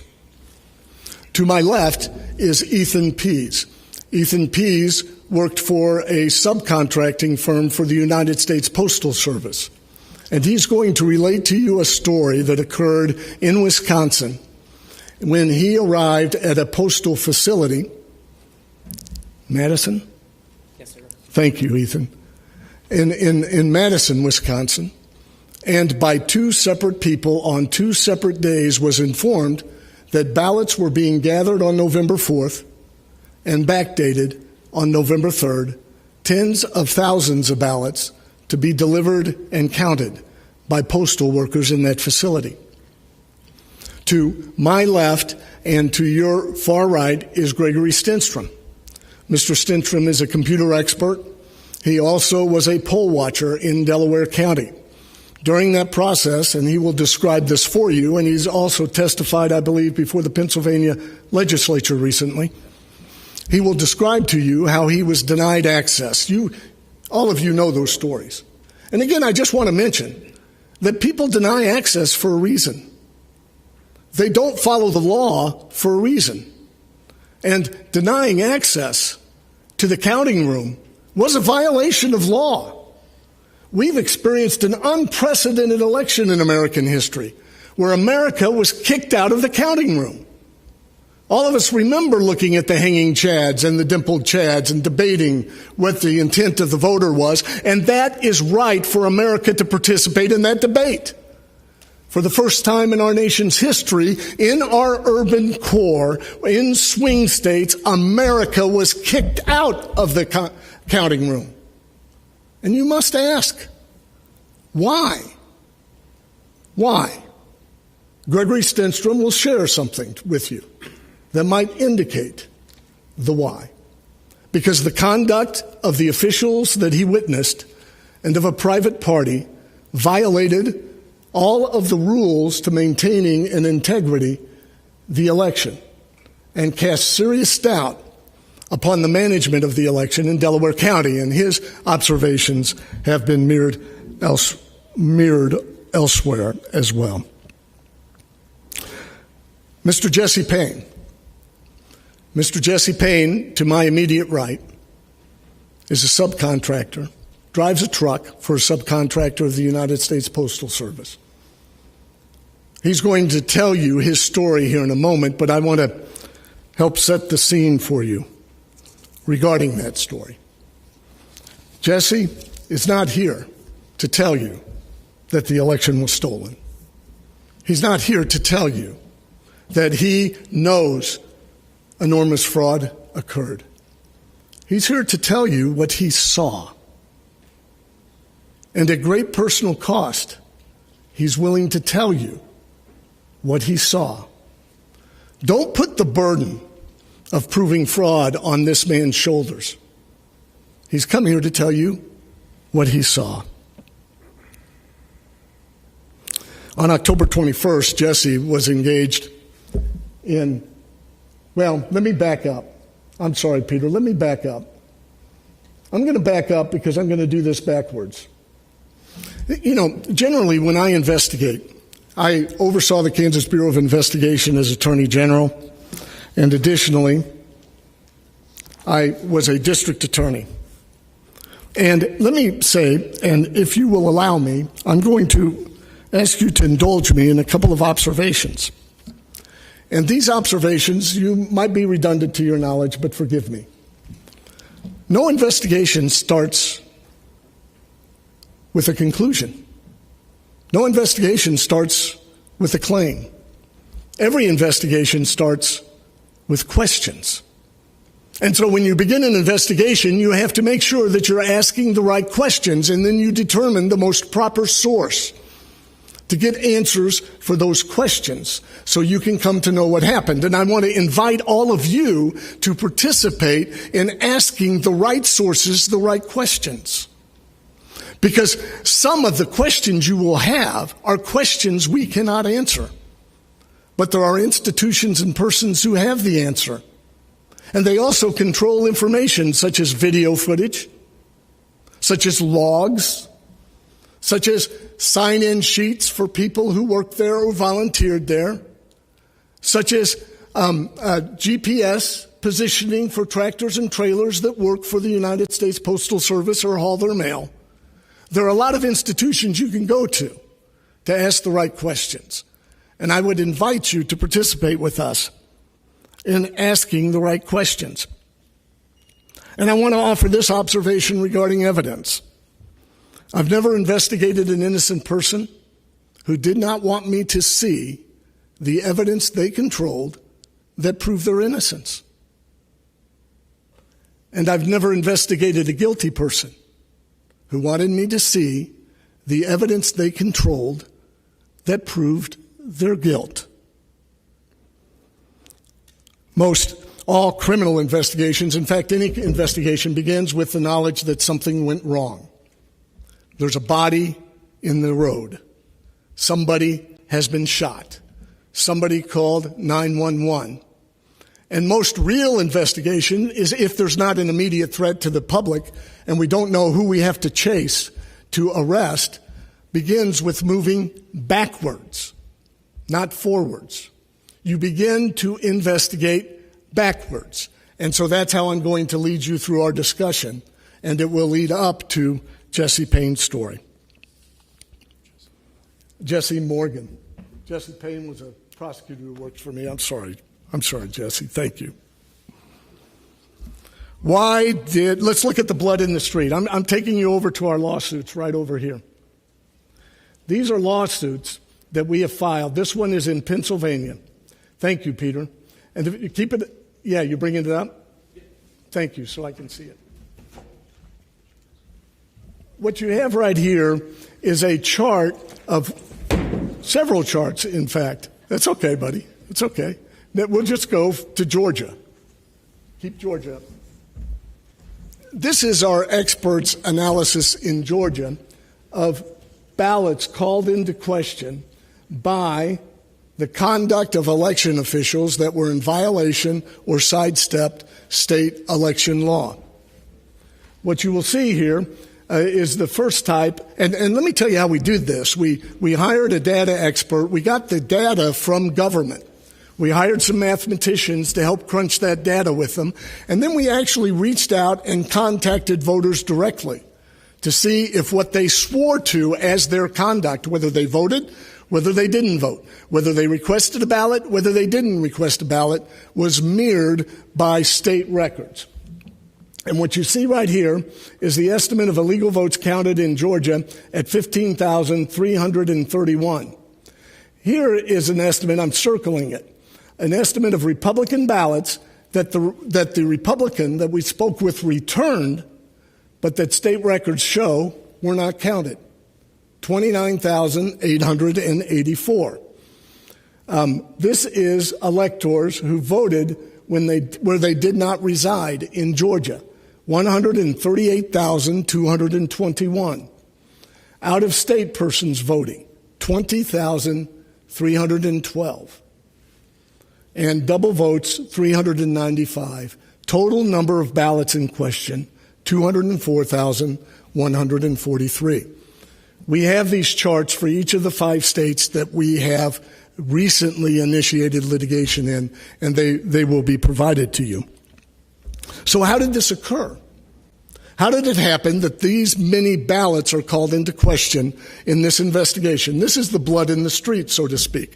This is the evidence that something wrong occurred. Maybe not a crime. Maybe people were negligent. Maybe people did a poor job. But it certainly introduces questions that we must answer. And so we start to back up. And what we see in each one of these swing states is something else that hasn't happened before. It's the consolidation of counting centers, a dramatic consolidation in the urban core of the counting centers. Now, that was done, and the explanation was COVID, that it was necessary because of COVID. I will accept that at face value, except to state it doesn't make any sense to create a crowd to help protect against COVID. But nonetheless, they brought those persons together. Now, let's take a look at what happened in the counting centers, because there are also 2 other effects, even assuming that the proper purpose was COVID. What else happened in the counting centers? Well, I'll just take a couple of examples for you, and I'm sorry, again, I'm being redundant. You have heard this before, but it's important to understand it in the context of the story. In Michigan, I call it, what is the center called? TCF Center? The TCF Center in Michigan, the former hockey arena that they consolidated in Wayne County for the count. There were 134 counting or tables set up for each of those wards. Around them were inspectors. Those inspectors had the responsibility to take all ballots that they claimed couldn't run through the machine and then set those ballots down, including all military ballots because of the paper that it's on. Look at those ballots and then say, this person meant to vote for Biden or for Trump, and fill out pristine new ballots These ballots would then separated, and they would cast ballots for persons who weren't there. Completing ballots of third parties who weren't there. The law allows that, by the way, because you want to be efficient in counting the ballot. But the law also says the two major parties must be at that table. They must be able to see what happened and then sign off that it was done validly. That's a way of putting America in the counting room. Both major political parties watching what happens. That's fair. That's transparent elections. In Wayne County, it didn't happen. What they argued is that there was a Republican in the place. They put him in the penalty box, and they couldn't see what was happening at the table. So, whether you think that's nefarious or not, that's one of the results of the consolidation of the counting centers, is that they removed what the law required, and you had partisans completing these ballots without oversight from America or the other political party as the law requires. So people violate the law for a reason. What is the reason that they violated that law? Additionally, I can tell stories in Philadelphia. I can tell stories in Fulton County, Georgia. I can tell stories in Phoenix, Arizona. But you hear those stories. You know those affidavits. You know that that happened. There are serious questions that result from it. Additionally, consolidating the counting facilities in conjunction with drop boxes, with the introduction of drop boxes. By the way, most of these drop boxes were paid for by Mark Zuckerberg's contribution to a group called the Center for Tech and Civic Life, and more on that a little bit later. Drop boxes hold anywhere from 4,000 votes or absentee ballots to up to 75,000 absentee ballots. This breached the chain of custody of the ballot in a significant way unless these officials also, thank you, there's a drop box right here. And you might recall, as it relates to drop boxes, we were promised 24/7 security. We were promised videos to watch the drop boxes. By the way, has anybody seen the videos that these election officials for every drop box that was out there? We were promised that there would be integrity in the flow and chain of custody of these ballots. That means they must have logs of who had keys to the drop boxes. That means legitimately they have to have a 2-person per key system so that there's not one partisan who might pick up those ballots in a heavily Republican area and lose them on the way to the counting center, or vice versa, pick up ballots in a heavily Democrat area and lose them on the way to the counting center. Did they have 2-person, 1 key? Do they have the logs of when these drop boxes were picked up? Will they ever release video of these drop boxes as they promised? So far, we have demanded such information. It has been refused. People refuse for a reason. What is that reason?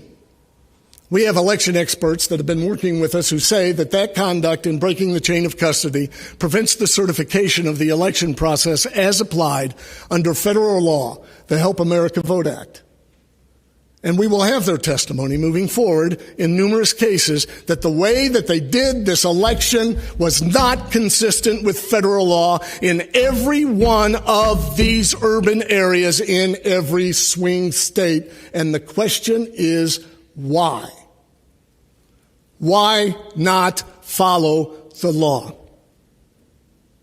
So we've started moving backwards.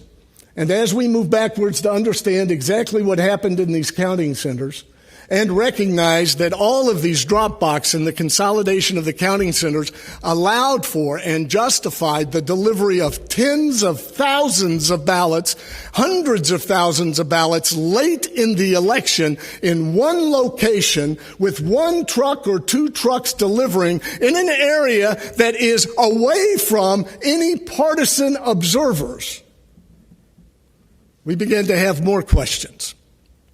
You see, if you're going to infuse a lot of fraudulent ballots into a system with a machine counting system, you've got a couple of things you have to take care of. First of all, I see some of you with your computers. And Yeah, I remember my first computer was about this big, and it was less powerful than my watch. But now these things do amazing things. And they also count our ballots. But you can't see how they are counting them. You can't see in that machine. No one can, unless you're able to have access and print off logs which show how that machine has been operating. We have demanded the logs. There are certain types of logs that talk about the access the machine records. Any other access, it records all it's doing. No one has produced logs. No one. Why? In fact, it is our belief that in some of these areas, the state contract actually allows the logs to be the proprietary property of the vendor. If that is the case, we have signed away our right to see how the machines are operating. That in and of itself should be a national controversy. But let me move on a little bit further as it relates to the machines. Gregory Stenstrom saw behavior in Delaware County, and there are affidavits elsewhere, that show intentional conduct that are a breach in election procedures and actually collectively. I'm not saying they did. It is a good question for them. Actually would allow the alteration of the count, but most certainly breaks the chain of custody from critical jump drives or V-chips to the machines, to the precinct, to the ballot, that makes auditing extraordinarily difficult. Intentional conduct that makes auditing the performance of those machines to the integrity of the count extraordinarily difficult. So right now I'd like to have Mr. Stenstrom come up and share with you what he experienced in Delaware County.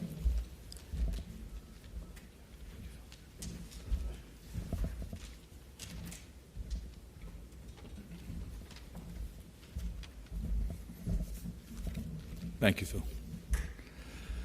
I was a Republican poll watcher and observer in Delaware County, Pennsylvania. As I previously testified before a special committee of the Pennsylvania legislature in Gettysburg, Pennsylvania last Wednesday, I'm a citizen, a former commanding and executive officer in the Navy, a veteran of foreign wars, a data scientist, and an expert in security and fraud. I witnessed irregularities at 7 polls and 22 precincts on Election Day, primarily poll workers providing voters regular ballots instead of provisional ballots, when records indicated that those voters had requested mail-in ballots. But what I observed at the centralized Delaware County vote counting center when I arrived there at 6 p.m., and then over the next 3 days, was a forensically destructive process that involved mail-in ballots, drop-box ballots, and electronic USB V-card vote uploads. Despite possessing valid credentials, it was a 5-hour battle just to gain entry to the main counting room. And it would be another 3 days before I could secure a court order to observe the sequestered back rooms for 5 minutes for every 2 hours to observe ballots and how they were ingested. When I was finally allowed inside, I saw many boxes of 500 ballots each being carried in and out of the sequestered back room. The election officials in charge of operations refused to let me or other credentialed observers inside the room, even though we had every right to enter, and objected. There were disturbing breaches of protocol taking place in plain sight. At one point, I saw unsecured USB V-card drives from voting machines being separated from their accompanying cartridges and paper tapes and commingled together by election workers. These actions destroyed any forensic auditability and corrupted the chain of custody. Formal objections to election officials and law enforcement officers that were present went unanswered. Later, I saw the voting machine warehouse supervisor for Delaware County carrying in unsealed bags of unsecured USB V-card drives, which he inexplicably proceeded to plug into computers, the vote counting computers, and upload into the official vote tally. Despite formal objections to senior law enforcement that was present and election board officials, he was allowed to continue. When he was finished, the vote count shot up by 50,000 votes for Vice President Biden. 47 USB cards were missing at the end of last week. As of today, that number has reportedly grown to 64. When I finally gained access to the sequestered room, this is the 3 days later, where mail-in ballots were ingested, I witnessed 60 to 70,000 unopened mail-in ballots in sequestered back offices. That was on Thursday at 3:30, after the vote was supposedly counted. They remain unaccounted for. We don't know where they are. All signed paper chain of custody documents are missing, despite attempts by Democrat election officials to recreate them. My questions then and now remain: where did the ballots come from? Where did these mail-in ballots come from? And where did they go? Thank you for your time. Phil, I appreciate being here.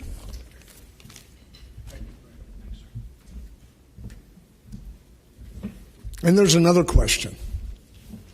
Why? Why engage in conduct that you know destroys the chain of custody of this important material in a vital election, unless there is an objective? People don't violate the law intentionally unless they have a reason. What could be the reason? And so we started to explore backwards again. I'm taking you backwards. How would you use that destruction of evidence, and why would it be necessary to destroy this evidence to engage in this conduct? Well, you have to understand what evidence is within the machine. What evidence is trying to be separated from us so that we do not know what happened. These machines capture images of the ballots. Those ballots, in fact, are tied down per precinct. The ballot design comes from the vendor itself, and they have to be specific with these updates to know, for example, if you move one precinct over, you might be voting for a different city council member. So there's a way to audit whether ballots were counted right within the precinct. And if you're going to infuse hundreds of thousands of ballots quickly, you might not be able to make sure that the right machine involved in the right count could count those ballots. Separating the chain of custody makes it extraordinarily more difficult. Another thing that you could do is not vote down ticket, so that information doesn't cause a red flag. Moreover, on these ballots and in this process, there are barcodes that give us an awful lot of information that help us audit this process if we have access to the ballots themselves, which no one has been allowed to have access to. So now we got drop boxes. We got a break in the chain of custody. We got all this alteration of election procedures. We've got different laws being applied in different ways in the same state. And we have the consolidation of counting centers. But if you're going to make an impact in an election, you have to be able to control the vote of a certain number of people. So you can't just intercept and guess whether it's a Republican vote or a Democrat vote on the ballot. It doesn't make sense to just take a guess at a drop box and say that looks Republican, that looks Democrat. You can do some of that by the precinct and by the identification of the voter history in that area, but that is extraordinarily difficult to pull off. So how do you inject fraudulent ballots into the stream to be counted? Well, there are a couple of things, and I'm not saying that this is the path, but this reality, this truth demands questions and demands hard answers and hard evidence.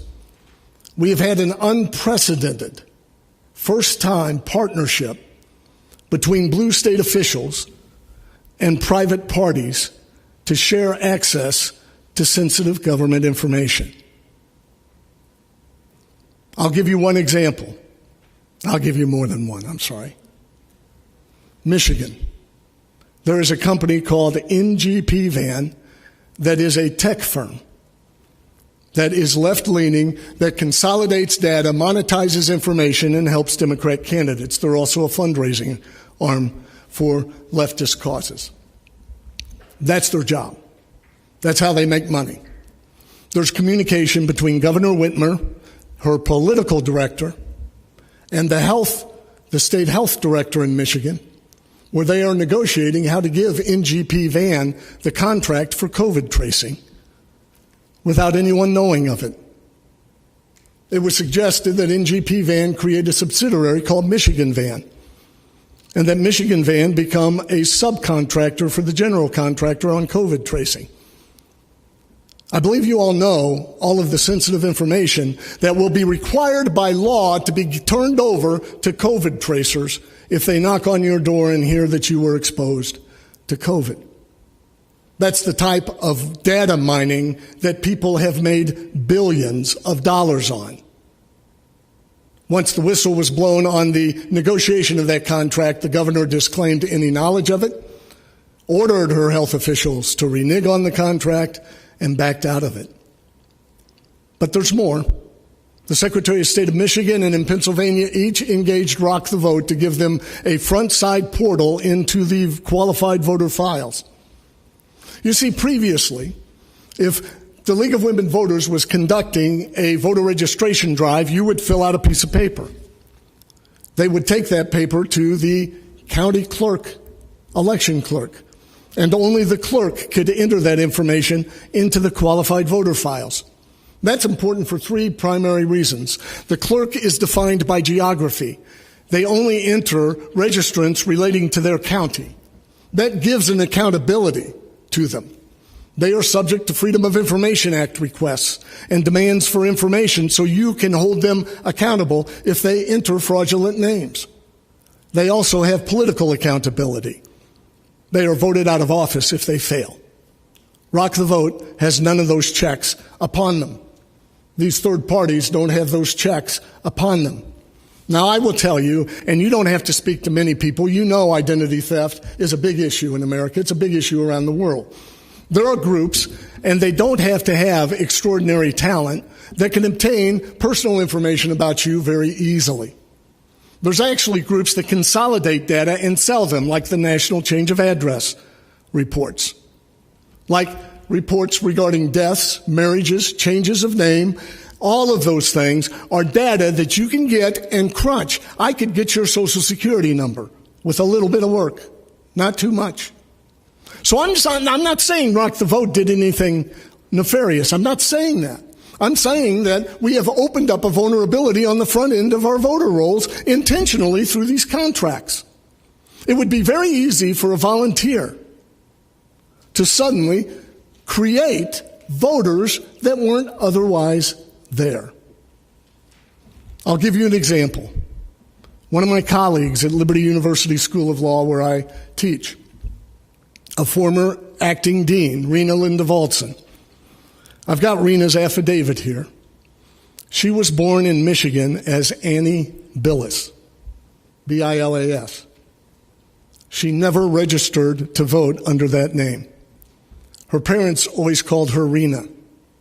As she grew up and she reached the age of majority, she changed her name. And by the way, changes of name and those lists are also available. She legally changed her name to Rena. So she was Rena Billis. Then she voted for Michael Dukakis.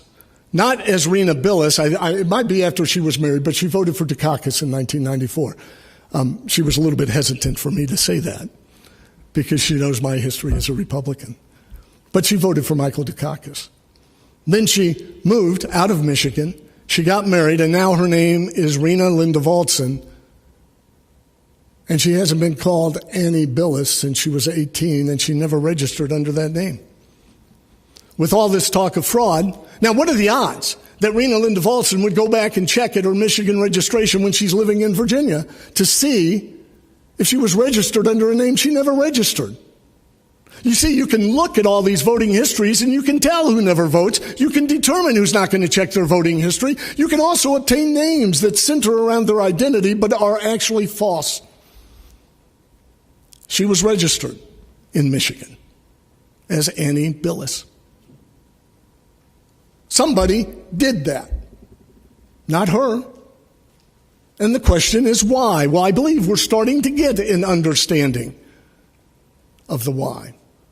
There was a front door portal that was opened up to our voting rolls that had not been opened in this way before.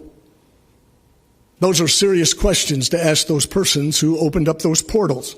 We have demanded and demanded and demanded the contracts. We had 10 FOIA requests. We're denied each one, and we just got them. And in our analysis, they pose significant problems for the operation of elections. Now, they will tell you, I assure you, that everything's fine. There's no fraud going on.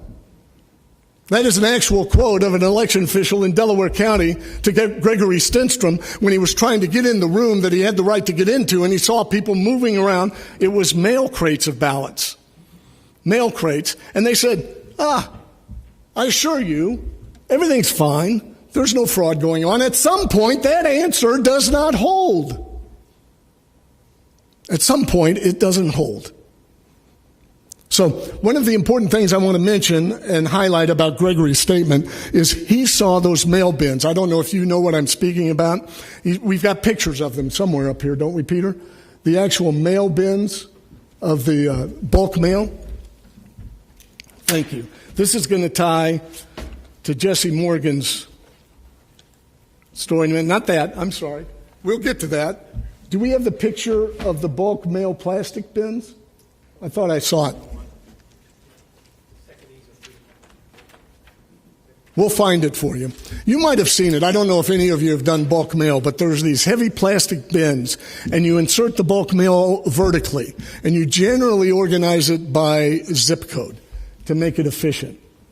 And Greg saw many of those being brought in to that counting center in Delaware County. That type of bulk mail. Here it is. These plastic bins right here. They're in different sizes, but Greg, you saw these types of bins in the Delaware Counting Center. And that's important when we get to Jesse Morgan's story here in a minute.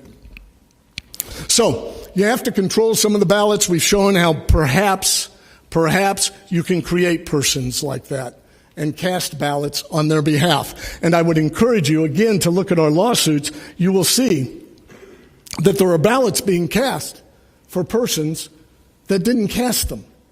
I'm looking right now. It's right there on the bottom, 29,000 in Georgia. Right here. Yeah, I got it. No, I'm sorry. It's 15,331. Ballots that were not requested that were cast. Right there. And that's in one category that we're seeing that. So we know ballots that weren't requested were cast. We know there are ways to create identities to cast those ballots, and we have sworn statements supporting that. So now how do you enter these ballots into the counting stream? How do you infuse tens of thousands, if not hundreds of thousands of ballots into the counting stream? Well, we have with us Ethan Pease. Ethan was a subcontractor for a postal company that delivered mail in Madison, Wisconsin. And he's going to tell you his story about backmarking ballots in the post office. Now, I want to say this. You've heard this pop up elsewhere. Traverse City, Michigan. Whistleblower steps forward and said the postmaster ordered him to backdate ballots. You all know about the gentleman in Erie, Pennsylvania that they claim recanted, but then he said, I never recanted. He overheard it. There's also Elkins Park, Pennsylvania, in which a gentleman was told that he must throw away or put in the bulk undeliverable mail, all Trump mail, and deliver Biden mail. There's a lot of whistleblowers in the United States Postal Service that give pause for concern. And Ethan has come forward and is going to share his story about concerns in Madison, Wisconsin. Thank you, Phil. During the run-up to and on Election Day, I was working as a temporary hire at United Mailing Services, UMS, a USPS subcontractor in Wisconsin. I began employment on August 26, 2020 as a route driver and box truck driver. This meant my job was to pick up mail on a predetermined route and deliver it to UMS for sorting and metering. I would then take the sorted mail in my box truck to USPS. In September or October, I began to deliver mail-in ballots from UMS to USPS as part of my evening delivery duties. I knew this because there was special bins marked for ballots only. On one occasion, I forgot to retrieve the ballots for transportation and had to go back for them. After that, I always made sure to check that I had the ballot bins loaded for transport.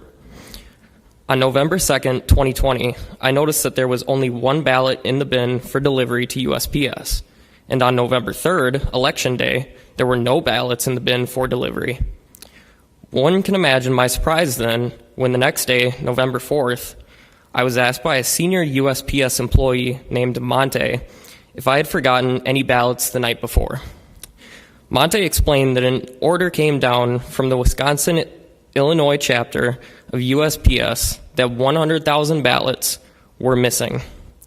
Monte then told me that his post office had dispatched employees to look for the missing ballots around 4 a.m., and that only 7 or 8 were found at UMS.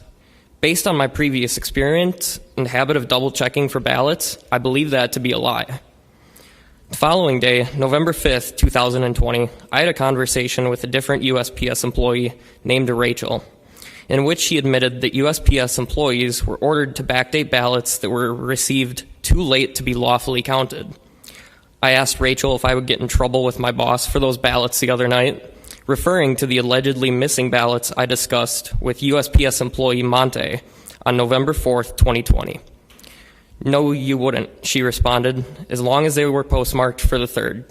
She continued, that's why they had us do that. I didn't bring any of this to the attention of my supervisors at USPS at the time due to what I perceived to be their hostility towards President Donald Trump and their evident contempt for the law. I heard those same 2 post office employees making jokes about taking mail-in ballots for Trump and throwing them away. I'm not a Trump supporter. I'm not a Biden supporter either. In fact, I didn't vote for either of the main candidates. But something profoundly wrong occurred in Wisconsin during the presidential election, and the American people have a right to know about it. Thank you. Now, you probably caught that, but it is significant that Ethan firmly believes that he did deliver all ballots and that falsely postal workers claimed at a time when they were told to round up 100,000 ballots, found ballots within the stream of mail that he was responsible for. So perhaps Ethan missed those 8 or so ballots. Or perhaps there's an intentional insertion of fraudulent ballots that were completed by others into the stream of mail for ballots to be counted. Either way, these ballots were illegitimate in that they should have been postmarked November 4th rather than November 3rd. Now, falsely postmarking the mail is a crime. People don't do crimes idly. They do it for a reason. What could be the reason? Now, I want to turn now to Jesse Morgan, and I want to set the scene a little bit and explain to you my initial interview with him in which Colonel Schaefer accompanied me. Jesse runs a mail route for his employer, 10 Roads Express. And from the end of September through October 21st, when this incident occurred, it was pretty routine. The post office likes routine. I mean, that's efficient. People show up at a certain time, they arrive, they dock, they unload, they load, they get to the next station at a specific time. And the post office keeps track of this all of the time. Jesse, I'll ask him to describe, because I might not describe it fully or correctly. But when he backs up to a dock, for example, for his trailer to be unloaded, well, let me back up. As he first pulls into some postal facilities, he shows his identity. It's a badge. And he receives a slip wherever he goes that identifies who he is and basically indicates what's on that truck, what's part of the load, that he's been there. He backs up to the dock, and an expediter will come out, and they will use a scanner, and they scan. I'm going to forget all the things they scan. There's a dock scan, right? There's a dock scan, and he's going to do this much better than I am. I'm sorry, buddy. And then they also are going to scan a metal seal that is put on the back of that trailer that can't be opened unless you tear the seal. So they know nobody has been in to steal from that load or alter that load. It has a barcode on it. They will scan that. And then each of the pallets sometimes has data that they scan. So they're keeping track of all of this. Moreover, Jesse's driving a truck that has GPS that he can only drive when he signs in on an electronic board that keeps track of wherever he goes. There's also identification on the trailer, so that they can specifically identify the trailer. Now, Jesse, during this time, by the way, that he's running this route we're going to be speaking about, is using the same trailer. You love that trailer, right? It was a good trailer. It was a good trailer. It had suspension, right? He describes it better than I, but, it kept good traction on the road. You can handle in water. It had some kind of lift on it. I don't understand. I have trouble changing the oil. I'm sorry, Jesse. I'm bad at this. He loved that trailer. It worked for him. He'd driven other trailers, and they were worse trailers than that one. So he had trailer 10R1440 all the time on that route. Now, Jesse would roll out of bed. He'd go and pick up his tractor, which was parked in the Auto One parking lot, which is a car dealership there in Lancaster. He'd do all of his checks. He'd get in his truck. He'd sign in, and then he'd roll over to the Lancaster post office, where he'd back up to pretty much the same dock, maybe another dock, and they would load him up. Or did they already have you loaded? They loaded you? Already loaded or in process. He'd hook up his tractor. They'd get done with it. He'd check his load, because one time he didn't, and it shifted, and he jackknifed on the road. It was a scary, scary event. And so he always checked his load. He'd walk in there, make sure it's balanced. They'd shut it. They'd slap on the seal. They'd do all their scanning, and Jesse's on the road from Lancaster, Pennsylvania to Bethpage, New York. And he loved driving into New York, especially that time of day, early morning hours. He'd leave. He'd roll out about 1 a.m. You get up to Bethpage 4 or so, 4:15, 4:20. Beautiful, seeing the city without all the traffic. He'd pull into Bethpage, back up to the same dock. The expediters are there. They'd have some small chat, but really weren't friends. Jesse stayed on his job. He was polite. Jesse, not political. He'll tell you, he didn't vote for either one. Doesn't follow the news much. So he's up there, and they're loading up these ballots. He didn't even notice this time on October 21st. He didn't notice at first that it was ballots, didn't think much of it. And he'll tell you about that, and then I'll come back to that. But his route's always the same. Then he gets loaded up, and he comes back to Harrisburg. Now, I want to explain something to you. Where's that? And you guys will understand this. This is not his truck. But generally, he's hauling from Bethpage what will go to Lancaster and Harrisburg. But his route takes him to Harrisburg first, which means you have to load Lancaster up there in the back of the trailer, the nose of the trailer. Yeah. They would load Lancaster first and then Harrisburg. So when he arrived in Harrisburg could be taken off, and the Lancaster load was there, and then he would drive to Lancaster.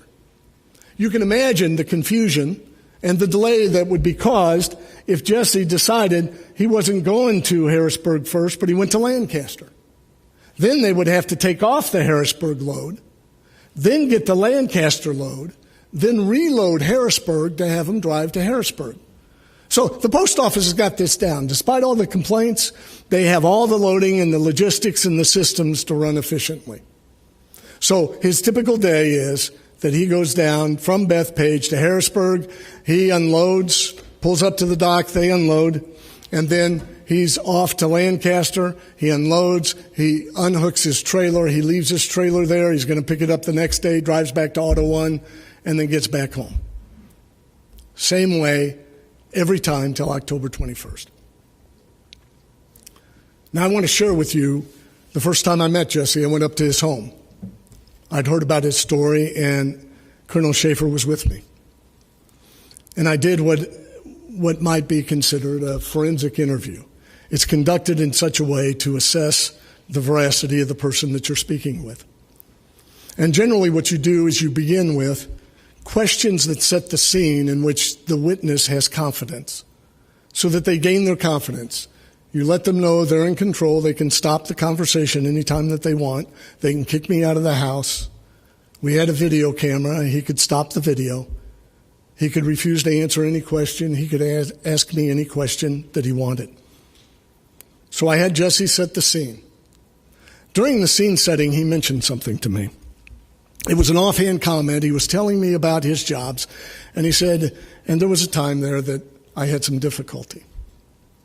And then he went on setting the scene. I knew what he was referring to, but he did not know what I knew. Jesse did not know what I knew about his background. So I let him continue setting the scene, and then I had him describe what happened.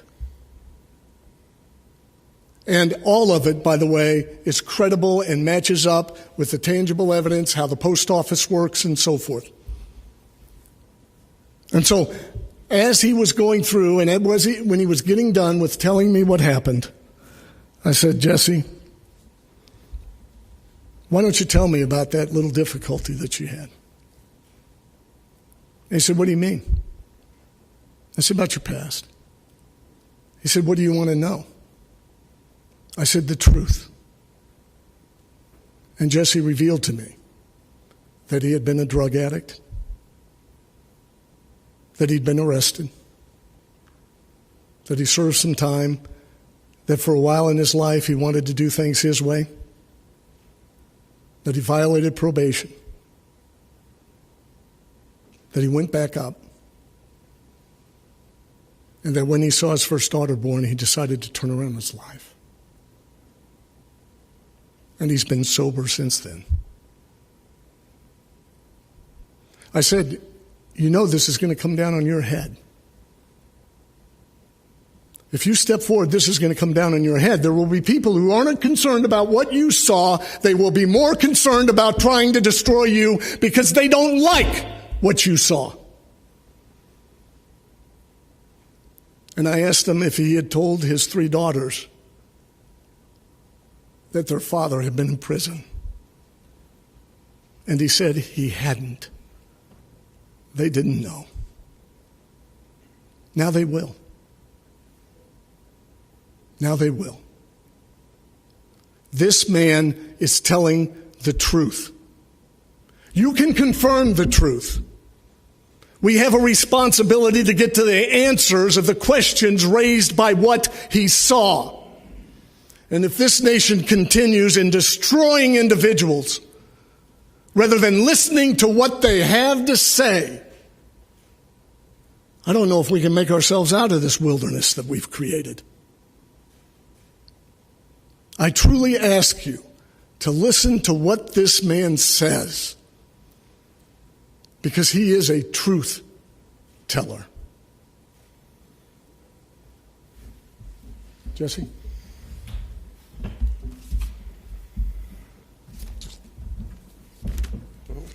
Thanks, Phil. Tell you what, first time I met him, I was like, this dude's pretty cool. And then afterwards, I was like, this dude's an asshole. I want to tell you how I see it, and I'm a pretty straight shooter, all right? I'm sorry if I swore. I don't know if I'm allowed to or not, but I just, I'm a truck driver, so be prepared, all right? Hey, got me reading papers, and I don't like reading. I'll be honest with you, okay? I didn't want to come. I'll tell you what, I have everything to lose and nothing to gain from this, all right? Everything to lose, nothing to gain. And I'm already losing. Okay? So for me to come here, it was a big step. And for me to come here, it was just more so I had to put myself to the side and I have to worry about everyone else. Because I believe everyone else in America should know, all right? Just a little pass. He kind of gave you a little rundown. Yeah, served some time, had some charges.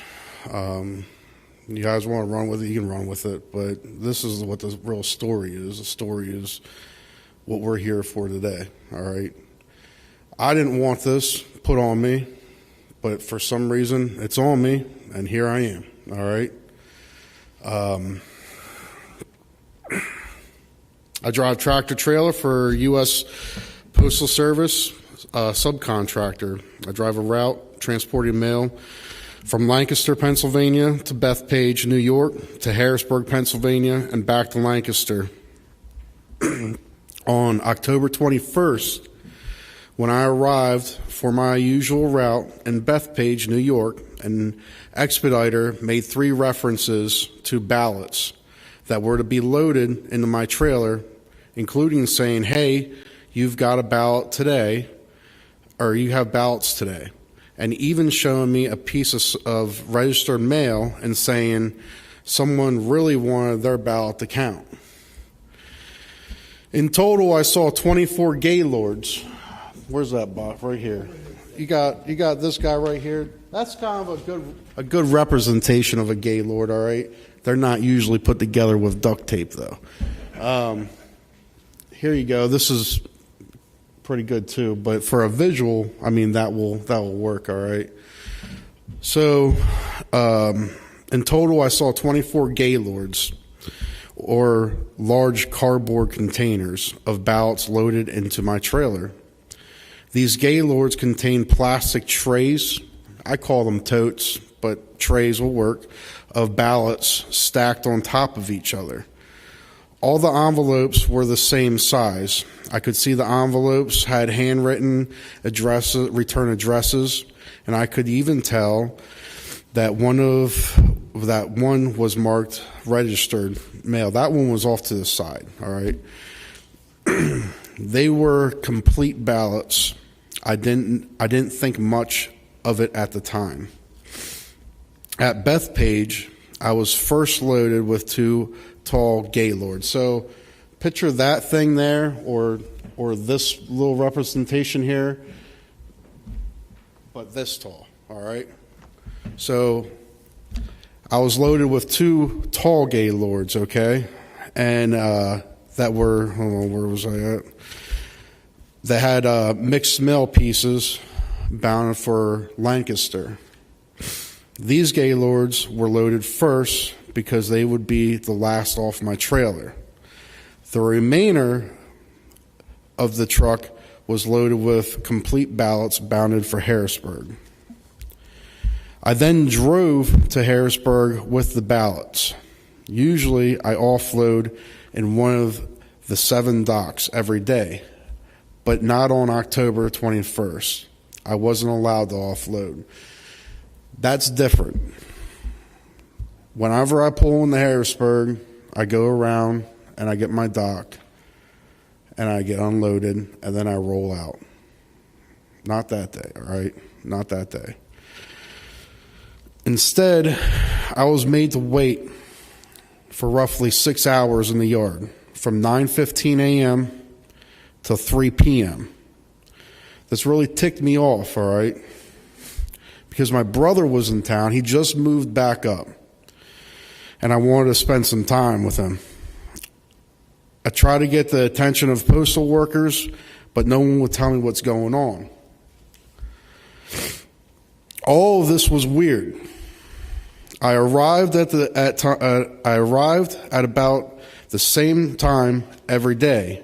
The expediter scans all my seals and barcodes, and they unload me. But for the first time, but from the time I first arrived in Harrisburg from Bethpage, everything got weird. None of that happened. After waiting 6 hours, I went inside to figure out what's going on. I was told to wait for the transportation supervisor. This was also weird. 16 months I've been doing this. I haven't ever talked to the transportation supervisor for the United States Postal Service. I talk to an expediter. I come in, I see an expediter, that's who I deal with. If I have an issue, it's the expediter. I don't deal with anyone else but the expediter. I never talk to the United States Postal Service's transportation supervisor. Let's make that clear. I have my own transportation supervisor for the company that I work for. He's the one that gives me the details. He's the one that I listen to. I don't listen to this guy. He's the guy that would contact my boss if he needs something ran different. I've never spoken with this transportation supervisor from the United States Postal Service. They don't speak to people like me. He's a top guy. He's the kind of guy that would speak to my boss, not a trucker like me. The supervisor told me to drive to Lancaster without being unloaded in Harrisburg. This made no sense to me. I knew the ballots were loaded for Harrisburg, and that if I would have to off-unload my ballot or those pallets in Lancaster to take off Lancaster stuff to put the ballots back on the trailer to send it back to Harrisburg. Doesn't make no sense.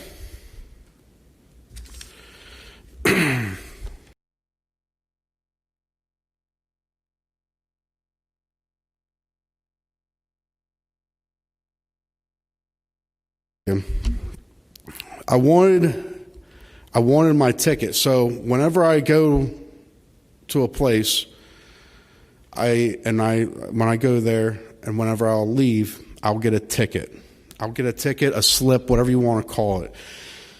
It's the date, time that I'm supposed to be there. It'll have my trailer number on it. It'll have how much I'm loaded. It'll have the seal number. It has my name. It'll have who was the expediter. So I wanted my ticket, my slip. I call them tickets. Some people call them slips, okay? And then because I was there for 6 hours, I wanted my late slip too, because I wanted to be paid for sitting in that yard for 6 hours. So I wanted the ticket and the late slip for stopping in at Harrisburg. Also, I wanted it because if they tell me to take this load to Lancaster, I don't want to pull up the Lancaster of Harrisburg crap and be like, yeah, they just told me to come here and not have no ticket, because they don't look like I just came straight here, you know? Just to prove that I was there. And so others would know I wasn't the person that screwed this up. A ticket is always provided to a driver when they arrive at a United States Postal Service facility. It proves you were there. The transportation supervisor refused to give me a ticket and told me to leave. I then demanded he give me a late slip, since I wanted to get paid for the time I was sitting there. And waiting for them to offload me, he refused to give me that too. He was kind of rude and wouldn't explain anything to me. He just told me to go to Lancaster. I then drove to Lancaster, unhooked my trailer in its normal place, and then drove my truck to where I always park it in a nearby lot, and then I went home. The next day, it just got weirder. As I arrived at Lancaster's United States Postal Service facility with my tractor, I went to hook up to my trailer, and my trailer was gone. Not there no more. 10R 1440. Since I started driving that Bethpage route, I've always had trailer 10R 1440. I liked that trailer. It was a nice trailer. I know you guys probably don't really know nothing about truck driving or trailers or anything, but the rear tandems, if you're driving light, the rear tandems the front axle will actually go up. Nice air ride. The doors on it worked great. Some of the trailers that place has, you could honestly put it on the back of a carrier and drop it off in the middle of the ocean and no one would worry about it. So that trailer I really liked, okay?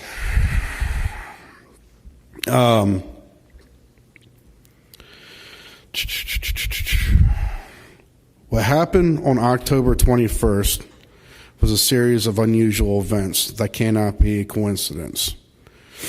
I know I saw ballots with return addresses filled out, thousands of them, thousands. Loaded onto my trailer in New York and headed for Pennsylvania. At first, I didn't think it was a big deal. In fact, I thought it was really awesome. I really did. I was like, sweet, I'm doing something for the presidential race. This is cool. But as things became weirder, I got to thinking and wondered why I was driving complete ballots from New York to Pennsylvania. I didn't know why, so I decided to speak up. And that's what I'm doing today. Thank you. Thank you, Jesse. Colonel Schaefer is going to demonstrate how we made an estimate of the number of ballots that Jesse had in his load on that occasion. And I want to remind you, we've received corroboration not from Jesse, but from others, that this happened multiple times from that particular facility. Colonel?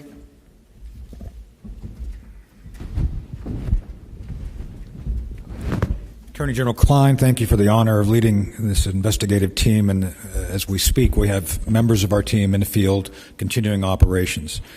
Jesse has been put through the ringer.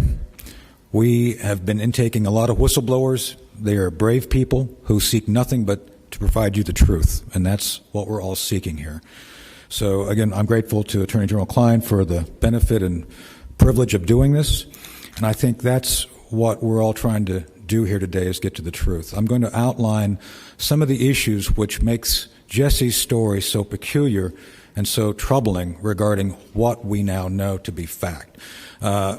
Jesse's one of those unsung, invisible heroes who works in the dead of the night that makes our lives better. As he said, he has nothing to gain here, but everything to lose. And that's why it's important that we listen to him. So the first question we should all ask is, where's Jesse's trailer? Where is it? Where'd it go? What was the route it took after it left? I think it's a reasonable question, one that I think any reasonable American who's curious about 24 pallets of ballots, where they went. So we have a number of teams supporting the Armistead effort. One of them is my own London Center intelligence team. They did the estimate of ballots.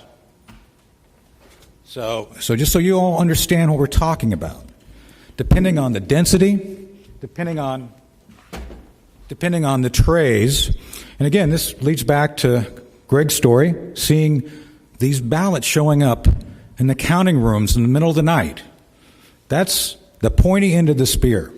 We trace it back through all the different machinations to Jesse, to his mass transportation of these things.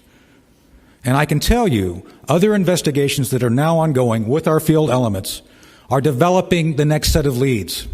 It doesn't stop at Bethpage. It only begins there. And as Phil said, all investigations start with questions. We have additional questions we're now going to answer. But to the point of this, 24 Gaylords full of these things, not mailed like they normally would be. And let me make this very clear. The Bethpage Center is not a place where you can frank or process mail. It's a bulk mail center. As a matter of fact, it's called a process and distribution center. That means big boxes and big things go through. You don't take in envelopes. You don't take in little pieces of mail and put them into big bundles. These things were bundled. They were on trays. They were processed. They were curated, if you will. These were ready to be counted. That's what makes this so important. So depending on the density of these things, it could be 144 to over to 250,000 ballots. Let me tell you a little secret. Part of our developing investigation indicates that Jesse wasn't alone. There was a number, as in like a bunch of different trucks, which engaged in this. So when you think about the magnitude of potential votes showing up the night of the election after midnight, you have to have an artifact. So if you eliminate the impossible, with all things being equal, whatever remains must be the truth. The truth is, ballots showed up. They were counted. They do not match necessarily the records of who should have voted. In some instances, the stats don't add up. And we continue to analyze that. But with that said, I believe, beyond a shadow of a doubt, we have evidence of a massive transfer of completed, curated ballots ready to be injected into counting centers. Thank you, and we'll be continuing to take in, we'll provide information later regarding where you can email leads to as well. We'll put that later. Get to that. Yeah. Okay, we've got a few more things, and then we'll get to questions and also mailing in leads. Thank you, Colonel. I wanted to relate to you one of the things we did to double-check Jesse's story. We called in what we call a red team, which are postal experts from around the nation. We didn't tell them Jesse's story. We put them in a room, and we said, create a schematic of the flow of mail in the United States Postal Service so that we can know where you might fraudulently infuse mail into the stream. So they worked all day. They created a schematic. They put it up on a room. It's still in one of the rooms over here. And then we stepped forward and we told Jesse's story, and it matched up perfectly on how you would insert fraudulent mail into the stream. We then asked these postal workers, and I think you can, we asked them to identify all the anomalies. What is different from the normal day that Jesse experienced? What processes changed on this day that were similar on every other day?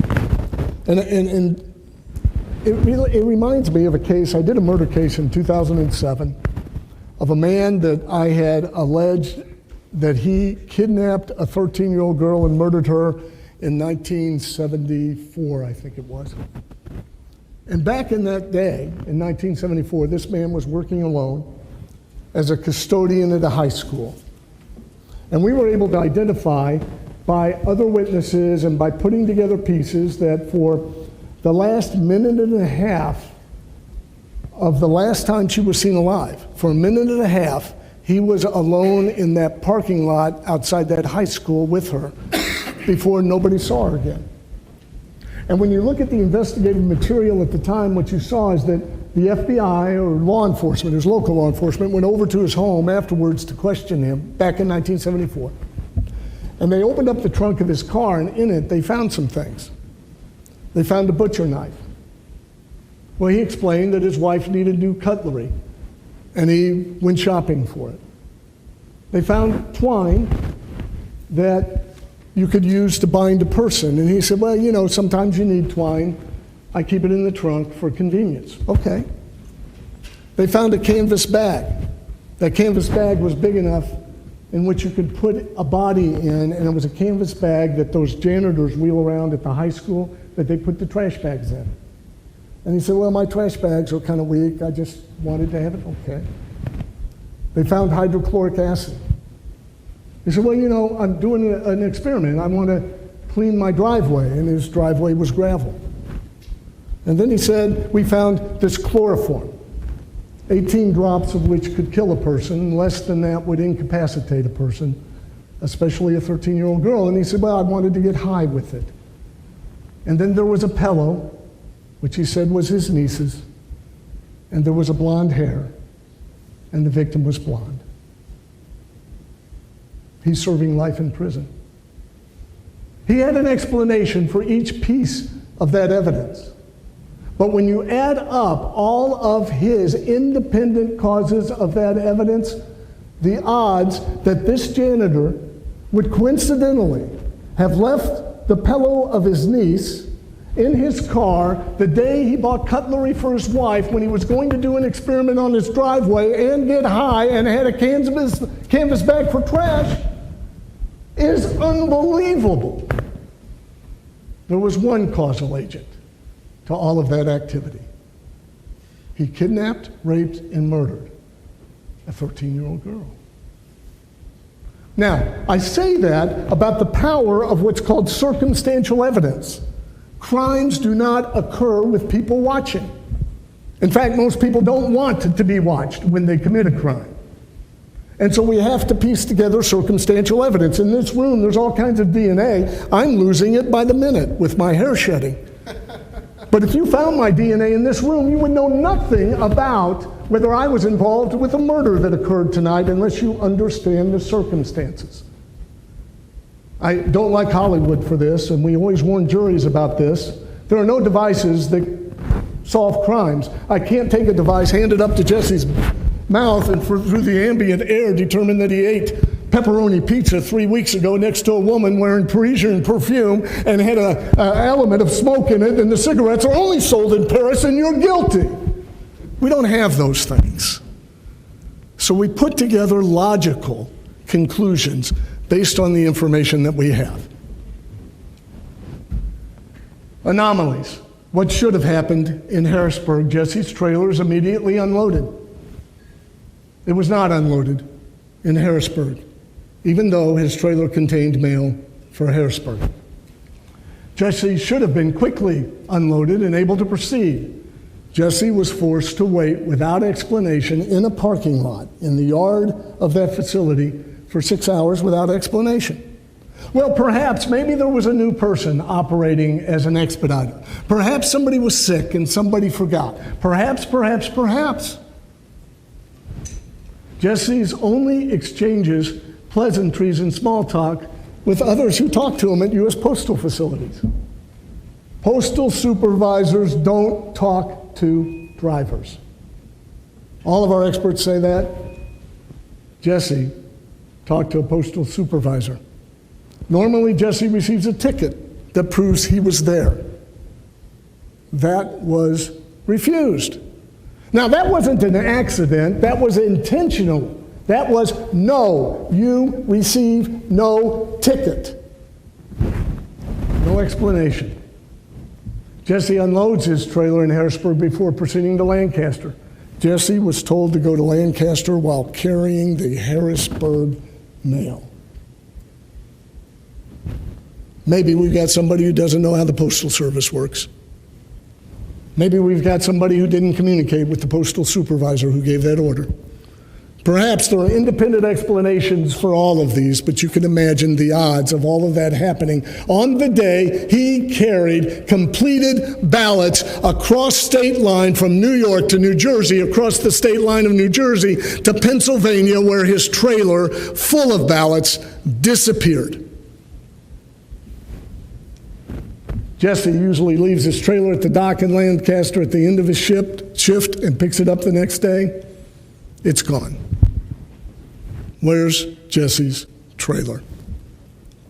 Only Jesse drives his truck, but there's been some indication since somebody else has operated his tractor, according to the digital logins. The odds of this having independent causal agents for each one of these anomalies is astounding. Most likely, and in fact, I would say, probable cause to believe, most certainly, that all of these were caused because they could not open up the back of that trailer and reveal its load to people who might not know about those ballots.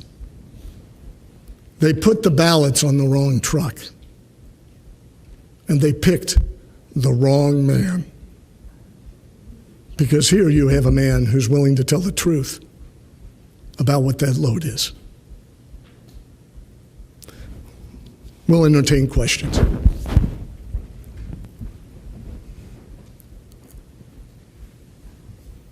Yes. A.G. Barr, while we were having this event, just came out to speak to the Associated Press and said that he's found no evidence that would swing the election in any direction. What's your response to that? Well, I would say an investigation is needed. You know, you find evidence when you investigate.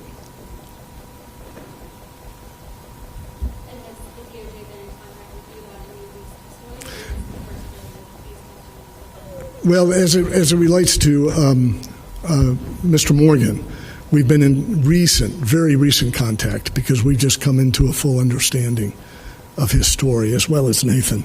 Mr. Stenstrom has provided testimony before. We received requests from the California, from a field office in California.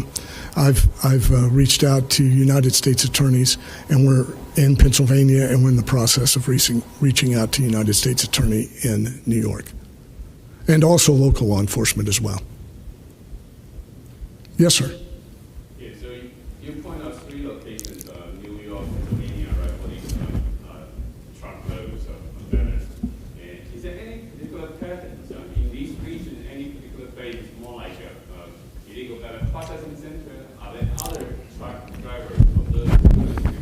I'll tell you what we know, and of course we're continuing to develop evidence, as Colonel Schaefer said, as we can. Of course, I don't have subpoena power. Some of our litigation, we can search for it in discovery, what's called discovery. But we would encourage law enforcement to become involved. What we know now is that Mr. Morgan transported these ballots that were completed across state lines, and we've received cooperation from others that occurred on October 21st, and from another source that this happened multiple times from that specific facility in Bethpage, which, as Colonel Schaefer mentioned, and as Mr. Morgan mentioned, cannot process mail. These bulk mail ballots should never have been there or received there.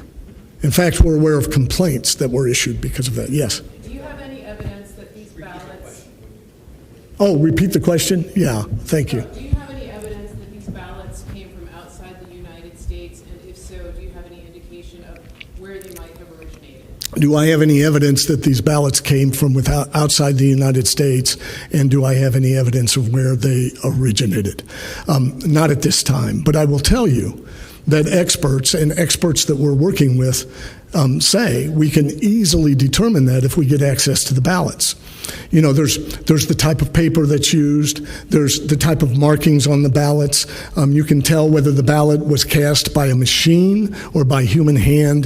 There's all kinds of ways, if we gain access to these ballots, that we can pull information to either validate the election count or invalidate the election count. So again, this is another example of why don't we have access to those ballots for that type of analysis? It can be done by experts, and we've been asking for that, and we will continue legally to try to seek that.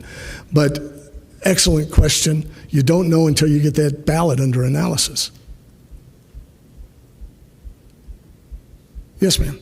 So if we're talking about hundreds of thousands of ballots that came from New York, are you alleging that they were filled out in New York and then counted fraudulently in Pennsylvania? And if so, who are you alleging created or filled out those ballots in New York? Okay. The question is, are we alleging that the ballots who do we allege completed the ballots, and where do we believe that they were completed and filled out? We are with what Jesse saw, and now we're asking those questions, and we're investigating to find those answers. We have some leads, but I'm not ready to share that at this time. I can tell you, as you have probably inferred, that this evidence that a person transported completed ballots that were already ready for counting and put in these bulk mail trays from New York to Pennsylvania, and that Mr. Stenstrom on election night saw those very same types of trays bringing in ballots late or early in the morning on November 4th, raises serious, serious concerns. We do not know, but we intend to find out. Yes, ma'am. I have another question. You mentioned at the beginning, thank you. You mentioned at the beginning that that the whistleblowers here were taking great chances. Jesse even mentioned that, you know, he may lose his job. You also he shouldn't, by the way. He should not. He should not. You exhorted the media to look at the story and not into his past, given the history that we have with the legacy media in this country and abroad. I'm almost certain that Jesse's entire history is all over the internet by now. So what? This is obviously a deterrent to whistleblowers who may be tempted to come forward. What do you have to say to the media about that? But also, what do you say to potential whistleblowers? How are they protected? What is in place for them to be sure that they can come forward safely and tell their story? We've seen two people here today who are nonpartisan, who want the truth to get out. What can we guarantee to any individual in the United States of America who wants to tell their story? How can we keep them safe? We know of at least one witness who has come forward with Sidney Powell. That person is in the hospital with injuries because they told the truth. Well, there are no guarantees. There are no guarantees unless we have a culture that is respectful of the value of each and every single individual and believes that each and every individual in this nation has a right to speak about what they saw and speak about what the truth is. And that requires a rejection of identity politics.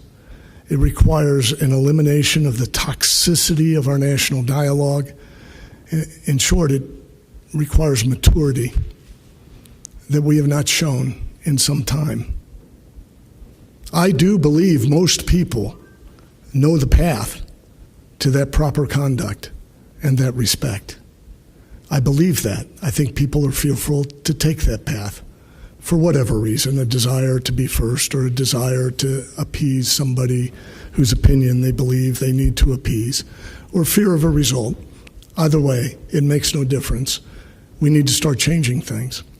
I would encourage anybody out there who is concerned about whistleblowers. Now, I didn't promise Nathan or Jesse anything. That was important because I knew that if I did, you would ask and then you would assign a motivation to them for coming forward that was not present. So I was actually placed in the position of not offering anything to them, and I haven't. But I would encourage those who know about this story to do so. If either of these gentlemen lose their job, they shouldn't. In fact, if you could call their employers and tell them that they've got excellent persons working for them, that might help, I don't know. But there ought to be support for whistleblowers, and I hope that some type of action is taken, and I hope they feel free to avail themselves of that support if they suffer economic hardship.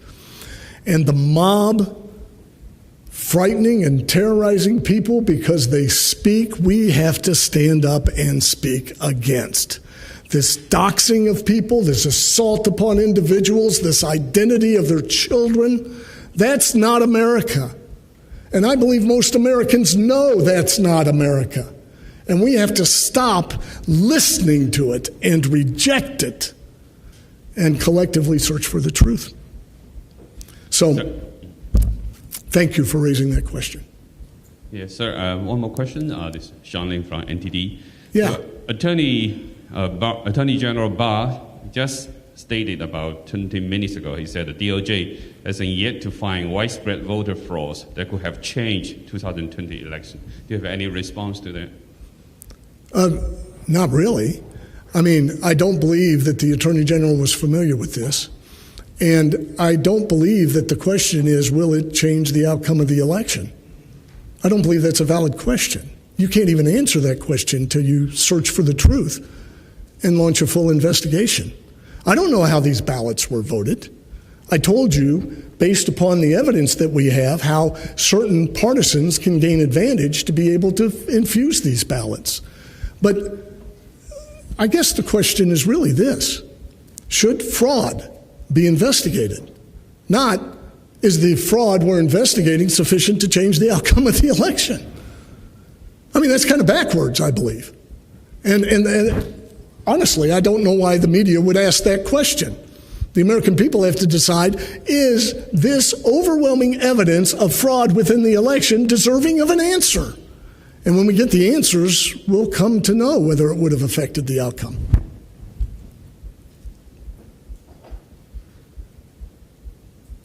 Yeah. Question for Nathan. So you're testifying that there was 100,000 ballots. We are, I'm sorry, we're keeping their statements, we're providing their statements to law enforcement, and this stuff is under investigation, so they're not responding to questions at this time.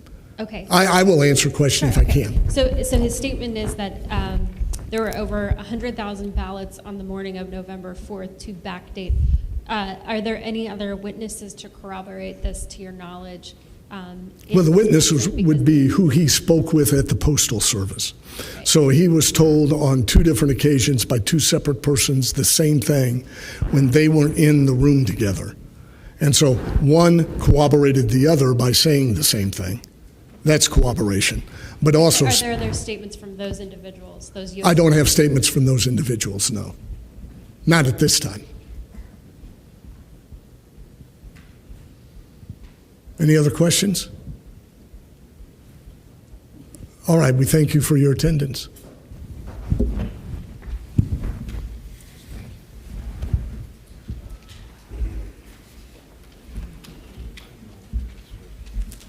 Well, that was interesting.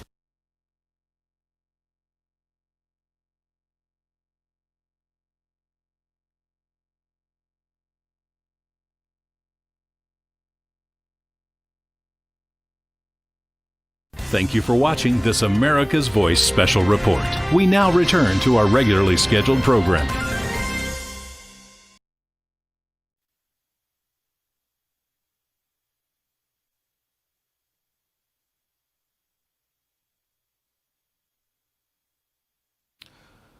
Well, welcome back to Real America's Voice and welcome to the National Pulse. I hope you don't mind. I'm sure you don't mind. We wanted to make sure that we covered every last second of that press conference from the Thomas More Society and their litigators. Phil Klein, a friend of this show, somebody who came on here, loyal viewers will know from the very outset of this show when we launched back at the end of summer. Phil Klein will be joining us later on in this hour, we hope. As you know, the press conference ran a tiny bit long there, about an hour longer than I was told this morning by the organizers, but I hope you see why.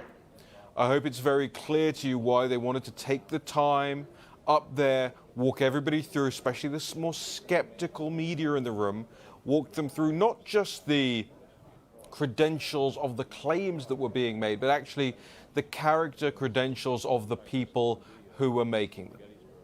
I understand that there was a lot of information then, there was a lot of information for us to pass. We're going to be joined by our very own Carrie Sheffield, who has her own show on this network